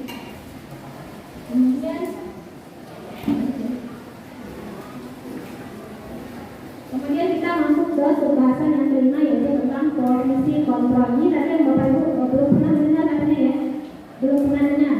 Yang asing di dunia Bapak Ibu tadi tentang posisi kontrol. Nah di sini saya yakin begitu Bapak Ibu lihat tayangan kita langsung tahu ya, langsung paham. Oke, untuk posisi kontrol yang pertama di sini ada penghukum. Siapa Bapak Ibu sini yang posisi kontrolnya sebagai guru penghukum? Saya dulu suka menghukum siswa Bapak Ibu. Sebelum saya belajar saya suka menghukum siswa ya. Jadi kadang-kadang kalau anak itu tidak melakukan tidak mengerjakan tugasnya, tidak mengumpulkan tugasnya, kadang-kadang saya hukum. Kamu tidak mengerjakan tugasnya, saya hukum, kamunya tugas kamu saya tambahin dan lain-lain. Kadang-kadang anak-anak seperti itu Bapak Ibu ya. Spesifikasinya atau indikatornya biasanya dengan ada suara tinggi, bahasa umum, makan melotot, dan jari menunjuk-nunjuk dan mengatur kondisi tidak sudah berbeda. Kecuali yang melakukan pelanggaran besar, biasanya mungkin gurunya akan melakukan ini Bapak Ibu marah seperti melotot kayak gitu ya. Nah, kemudian menggunakan fisik dan verbal untuk tadi sudah kita sarankan juga sebelumnya, sudah kita segel juga tadi mengenai hukuman atau hukum. Hasilnya apa? Kemungkinan ketika dihukum oleh gurunya, kemungkinan murid marah dan mendendam atau bersifat agresif. Bisa jadi sudah kembali ke tempat duduknya, murid tersebut akan mendarat bukunya atau media tulisnya karena kesal. Terus itu akan berdampak panjang, lama dan waktu yang lama ya Bapak Ibu ya. Bapak Ibu kira-kira di sini ada yang masih ingat nggak? Kira-kira kejadian apa sih di sekolah yang masih sampai sekarang masih Bapak Ibu ingat? Ada yang masih ingat nggak? Yang paling Bapak Bapak Ibu pernah merasa buruk, pernah merasa sedih ketika di sekolah. Ada yang masih ingat nggak? Jadi pernah dimarahi gurunya? Ada nggak? Pernah? Mau Ferry? Iya. Kalau pengalaman guru nggak pernah ya. Tapi kalau sebagai penghukum itu pernah memang di tahun-tahun sebelumnya itu menjadi guru. Saya juga sebagai ini masuk dalam kelompok penghukum kenangan di kalau marah di kelas itu biasanya di kelas-kelas kita yang statusnya kita wali kelasnya ya. Nah itu biasanya kalau marah itu langsung di umum di depan semuanya yang tidak merasa bersalah juga pernah gitu. Ini yang paling kadang ya sebuah pintu gitu. Nah itu sampai sekarang itu masih membuat sangat buruk. Oke, baik sekali. Gerakan bukan kita yang berhukum, kita pakai kita sebagai berhukum aja kita merasa menyesal dengan melakukan itu pada akhirnya itu dalam waktu panjang juga ya Bapak Ibu ya. Kadang-kadang kita merasa apa sih saya tuh orang seperti apa sih, kenapa saya tadi harus malas kesal itu gitu kan, sampai ke meja biasanya. Kalau kita sudah benar kesal dengan seorang anak atau dalam kelas kita biasanya seperti itu ya Bapak Ibu ya.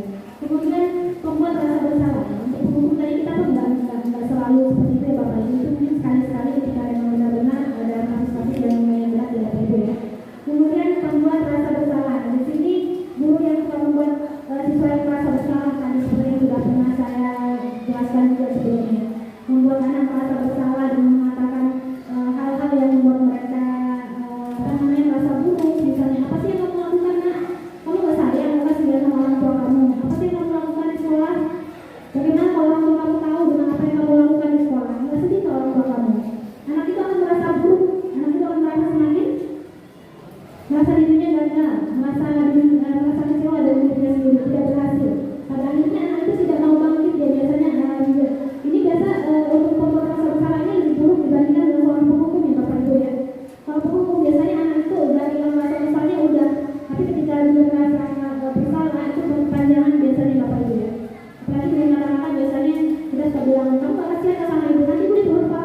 Positif di sini berupa hubungan baik yang terjalin antara guru dan murid. Guru di posisi teman menggunakan hubungan baik dan humor untuk mempengaruhi seseorang. Misalnya dia sudah bilang, ayo nak, demi ibu kan sering bantu kamu, ya kan? Kalau ini praktek apa sih sama kamu nak? Biasanya dia suka gitu ya Bapak Ibu. Praktek apa coba ibu? Kan gitu. Ayo dong Bapak Ibu, semangatnya mana ini Bapak Ibu? Semangatnya mana? Ayo SMA 9 apa yang kita? SMA 9 maju bersama. Ayo Bapak Ibu, semangatnya udah mulai kendor. Kita ulangi. SMA 9 maju bersama kita semua. Itu dia baru guru SMA 9, semangat ya, maju bersama kita Bapak Ibu. Oke, selanjutnya posisi kontrol. Posisi kontrol yang keempat yaitu sebagai pemantau. Ya, posisi pemantau berdasarkan pada peraturan-peraturan dan konsekuensi. Dengan menggunakan sanksi atau konsekuensi, kita dapat memisahkan hubungan pribadi kita dengan murid. Misalnya kita kalau sudah ada peraturan kelas atau kesepakatan kelas, kita akan bertanya di sini kepada anak-anak kalau kita posisi pemantau. Apa sih konsekuensinya? Kamu ingat nggak konsekuensi di kelas kita apa kalau kita melanggar peraturan ini? Biasanya begitu ya Bapak Ibu ya. Kamu tahu kan konsekuensinya? Nah, biasanya kayak gitu. Ya Bapak Ibu ya. Nah, kemudian ini contohnya apa? Nada suaranya biasanya datar, tidak ada apa namanya tekanan, tidak teriak-teriak dan lain-lain. Kemudian posisi kontrol yang kelima yaitu posisi manajer. Nah, di sini berbuat sesuatu bersama dengan murid, mempersilahkan murid mempertanggungjawabkan perilakunya, mendukung murid agar dapat menemukan solusi atas permasalahannya sendiri.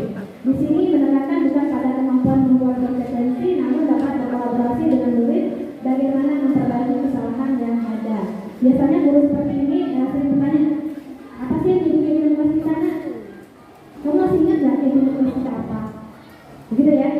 Kamu yakin ini adalah kehidupan kelas kita? Misalnya kayak gitu kan. Terus kalau kamu melanggarnya kira-kira ini sesuai nggak ya dengan kehidupan kelas kita? Begitu ya Bapak Ibu ya. Untuk posisi manajer. Kemudian ini contohnya ada suara tulus, bahasa tubuh tidak kaku, mendekat ke murid.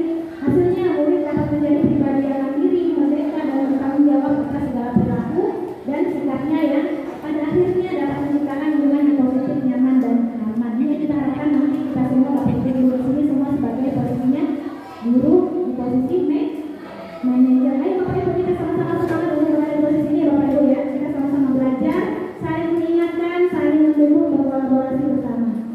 Kemudian kita masuk ke bahasan terakhir Bapak Ibu, yaitu di sini tentang segitiga restitusi. Ini juga tadi Bapak dan Ibu belum pernah dengar katanya ya tentang segitiga restitusi ini apa ya. Segitiga restitusi adalah suatu proses dialog yang dijalankan oleh guru atau orang tua agar dapat menghasilkan murid yang mandiri dan bertanggung jawab.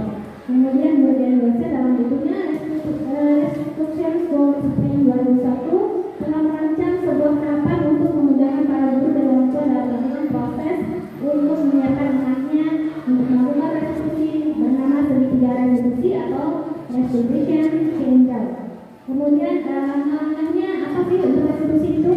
Ada 3, karena ada segitiga jadi ada 3 langkah ya Bapak Ibu ya. Langkah yang pertama menstabilkan identitas. Kita semua akan melakukan hal terbaik yang bisa kita lakukan. Biasanya seperti itu. Kemudian validasi tindakan yang salah. Semua perilaku memiliki alasan, itu dari kontrolnya. Kemudian menanyakan keyakinan. Kita semua memiliki motivasi internal, itu berdasarkan teori kontrolnya. Oke, di sini ada gambaran tentang segitiga restitusi tadi Bapak Ibu. Yang paling dasar di sini itu menstabilkan identitas. Nah, biasanya untuk pelaksanaan praktek segitiga restitusi ini adalah tahapan pertamanya kita menstabilkan identitasnya terlebih dahulu ya Bapak Ibu ya. Misalnya seperti orang pernah melakukan kesalahan, kamu bukan satu-satunya yang pernah melakukan itu. Atau bisa jadi dengan kata-kata tindakan ini manusiawi kok, nah aku juga pernah melakukannya. Ya, tidak ada manusia yang pernah berbuat salah. Itu kita dalam proses menstabilkan identitas anak ya Bapak Ibu ya. Setelah proses menstabilkan identitas, sama selanjutnya kita memvalidasi tindakan yang salah.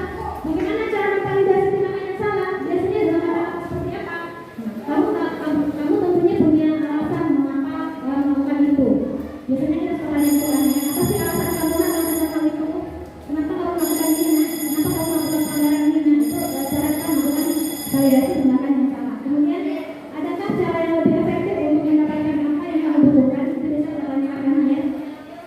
Ada cara yang lebih efektif nggak? Selain marah misalnya, selain kamu banting-banting pintu ketika marah, ada cara yang lebih efektif nggak untuk melampiaskan marah kamu? Misalnya kayak gitu ya, Bapak Ibu ya. Kemudian yang selanjutnya menanyakan keyakinan.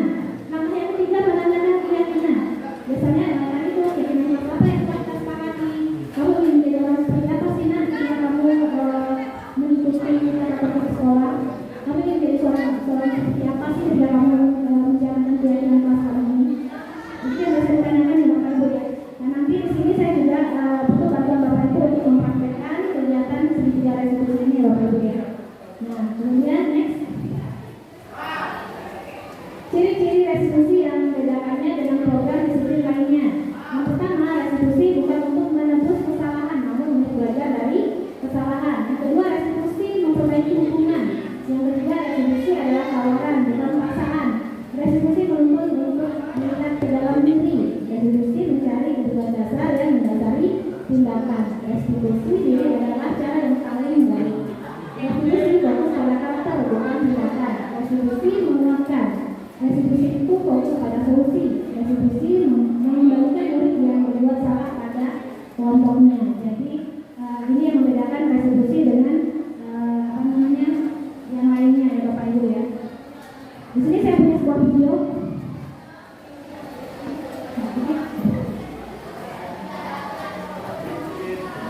Di sini saya sudah punya contoh praktek segitiga restitusi yang sudah saya terapkan.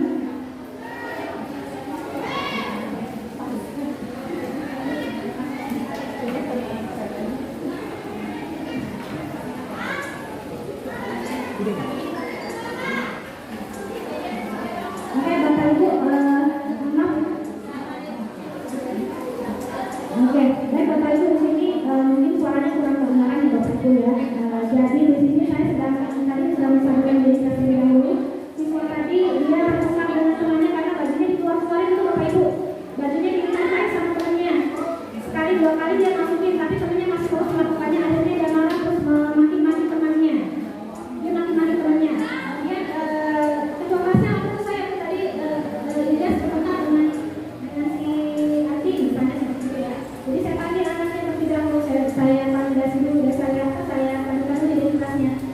Dia bilang, saya kesal Bu, masa udah berkali-kali saya masukin masih dikeluarkannya lagi, sudah saya ingatkan dengan baik, dengan pelan dia masih melakukannya, sehingga membuat saya marah, emosi dan saya memaki-makinya. Kemudian saya bilang, itu wajar dong, itu wajar kamu melakukan itu ya kan manusiawi. Siapa yang marah ketika bajunya terus dikeluarkan seperti itu ya. Kemudian ibu juga kalau jadi kamu pasti akan marah. Kemudian setelah itu saya memvalidasi tindakan yang salah tadi. Menurut kamu tadi itu tindakan kamu tadi itu baik tidak? Menurut kamu tindakan kamu tadi itu bagaimana? Apa yang kamu lakukan? Kemudian pertanyaan yang lainnya juga saya tadi menanyakan ke anak juga ketika melakukan validasi tindakan yang salah itu bagaimana sih kamu apa yang kamu lakukan ketika kamu marah dengan si Zawiyah tadi? Ya Bu, tadi saya memarahinya, saya memarahinya. Oh, saya menurutku sih kamu gak berbuat buruk lagi dari itu ya nak. Kamu gak mukul dia, kamu gak tangkap dia, gak pinju dia. Kamu hanya memarahinya, memarahinya saja, gak lebih buruk dari ini. Ya Bu, jadi kemudian akhirnya saya menanyakan kira-kira tadi yang kamu lakukan memarahi teman kamu itu sesuai dengan keyakinan kelas kita tidak? Akhirnya aku jawab, ya Bu tidak Bu, itu tidak sesuai dengan keyakinan kelas kita.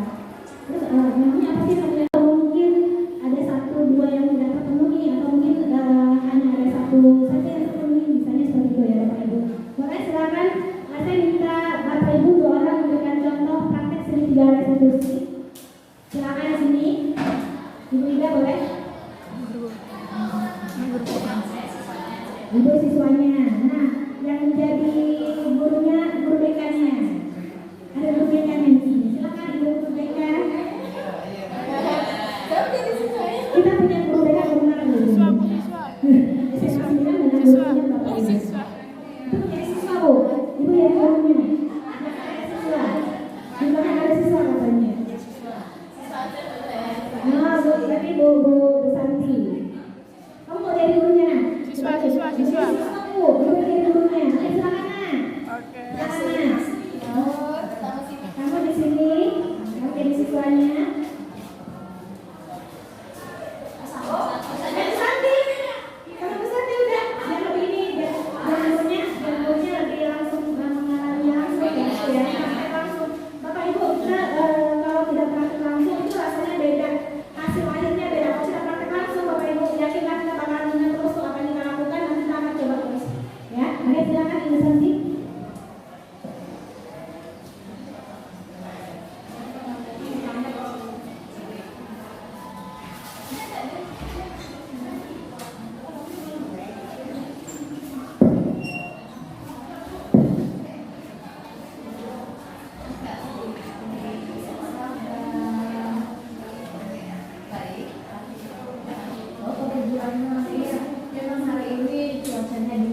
hujan ya.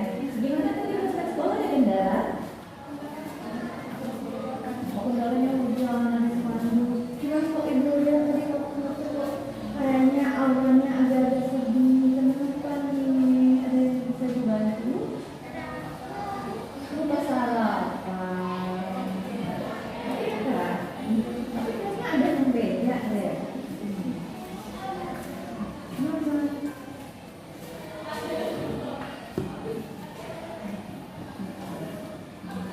Tadi dari kelas.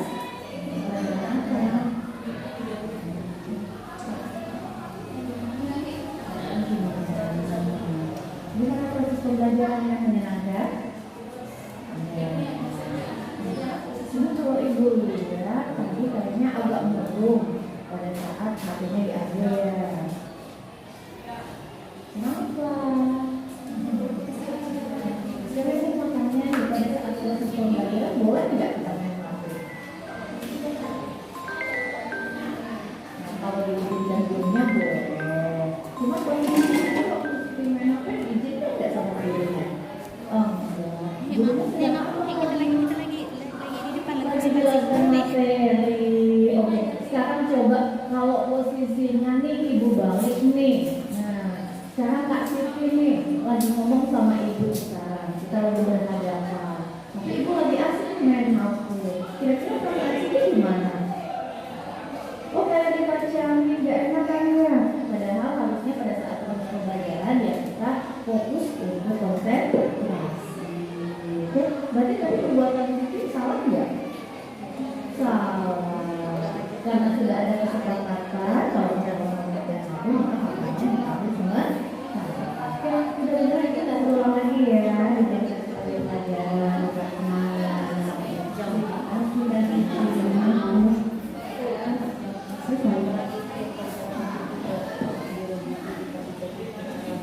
Oke, baik sekali. Terima kasih Ibu Samsi ya. Nah, bisa, pasti bisa. Bapak Ibu pasti bisa. Cuma malu aja kan? Bapak Ibu nggak boleh malu-malu ya. Kita coba. Apa silakan. Apa bersama Ibu aja langsung ya? Nah, langsung Ibu cobain deh. Pakai sendal. Mau ya saya? Apa tahu kenapa Ibu pakai sini? Belum tahu ya. Nah, jadi Ibu lihat tadi apa pakai sendal. Nah, itu kira-kira nilai praktek semua bedanya? Sebenarnya kenapa? Terus apa alasan pakai sendal?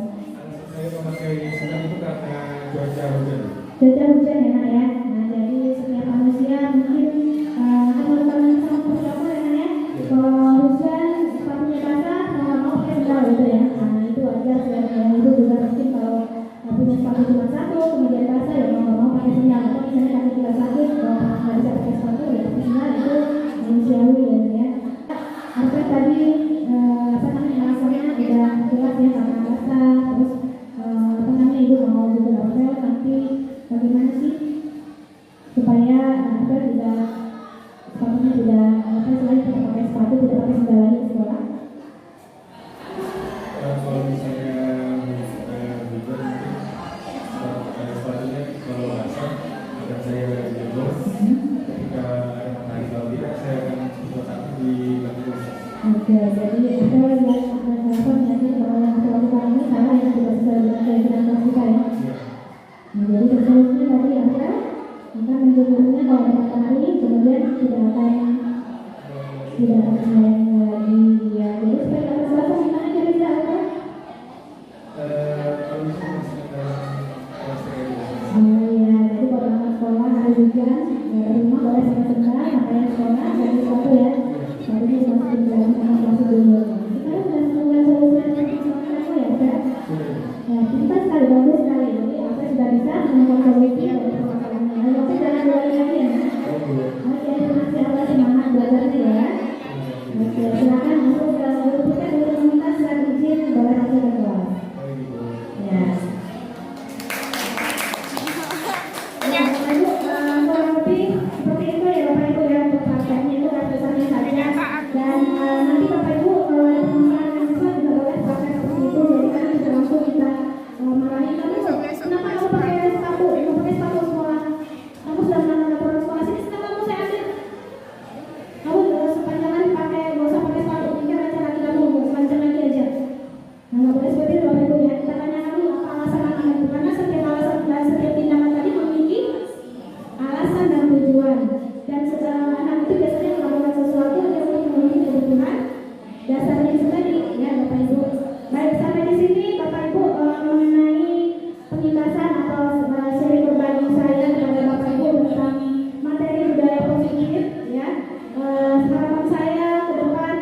Ibu ya. Nah, jadi hari ini kita yang saya tangkap pada akhirnya ingin menjadi guru seperti apa kita sebetulnya. Tadi ada 5 kontrol ya yang Ibu sampaikan. Guru sebagai mempunyai 5 fungsi kontrol sebagai teman, kemudian yang terakhir itu sebagai manajer. Sebetulnya kita ini ingin menjadi seperti guru seperti apa. Nah itulah yang tadi diharapkan sebaiknya kita sebagai manajer itu yang saya tangkap, dan saya juga sedang berproses untuk menuju ke sana karena dari kelima fungsi kontrol itu semuanya sudah kita lakukan semua, tergantung ini ya persentase banyak yang mana kita melakukan sebagai teman, sebagai pemilik hukum ya, yang dominan itu yang mana. Dan saya juga proses belajar itu menjadi guru sebagai manajer terapi. Jadi materi pagi ini sangat bermanfaat dan membuka wawasan bagi teman-teman, khususnya bagi saya, untuk menjadi guru yang lebih baik lagi. Terima kasih atas materi yang sudah disampaikan. Terima kasih. Baik, terima kasih banyak Ibu. Ada lagi Bapak Ibu yang mau memberikan refleksi tentang kegiatan kita pada hari ini? Silakan. Ya, saya sependapat dengan apa yang disampaikan oleh Ibu Fitri. Jadi di sini kita belajar untuk menjadi guru, seorang pendidik yang lebih baik lagi, intinya tadi sebagai guru yang manajer ya. Kemudian pada akhirnya sebagai manajer kita bisa menerapkan proses pidana restitusi ya pada saat kita menemukan anak-anak yang melakukan kesalahan atau bermasalah seperti itu. Ya, terima kasih Bu ya. Sama, terima kasih Bapak Ibu guru hebat semua. Terima kasih. Saya sekali lagi mengucapkan terima kasih yang sebesar-besarnya kepada Bapak Ibu atas partisipasi aktifnya, kontribusinya dalam kegiatan pada pagi hari ini. Sehingga alhamdulillah walaupun tadi hujan lebat di luar Bapak Ibu ya, suara mungkin berkurang terlalu terdengar, namun semuanya alhamdulillah dapat berjalan dengan lancar. Alhamdulillah. Kemudian ke depan harapan kita bersama ya Bapak Ibu, kita akan menjadi guru dalam posisi manajer, sehingga kita berusaha semaksimal mungkin untuk menjauhi namanya guru hukum. Walaupun nanti kita akan kembali, misalnya kita boleh kembali ke posisi teman atau pemantau ya Bapak Ibu ya, tapi misalkan kita tidak menjadi posisinya sebagai seorang guru yang penghukum ya Bapak Ibu, atau apalagi yang membuat masalah itu jauhi lah Bapak Ibu ya. Kita lebih bagaimana memotivasi anak kita secara intensif sehingga kesadaran itu muncul dari dalam edukasi ini, bukan karena rasa takut, karena paksaan dan lain-lain ya.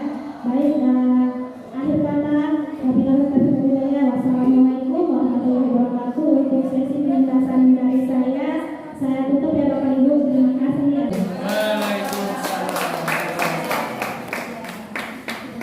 Terima kasih kepada Ibu Dwi atas diskriminasinya pada hari ini dan bertanggung jawab. Terima kasih atas Bapak atas kehadirannya ya Ibu pada hari ini. Kita tutup kegiatan hari ini dengan alhamdulillah. Terima kasih Bapak Ibu.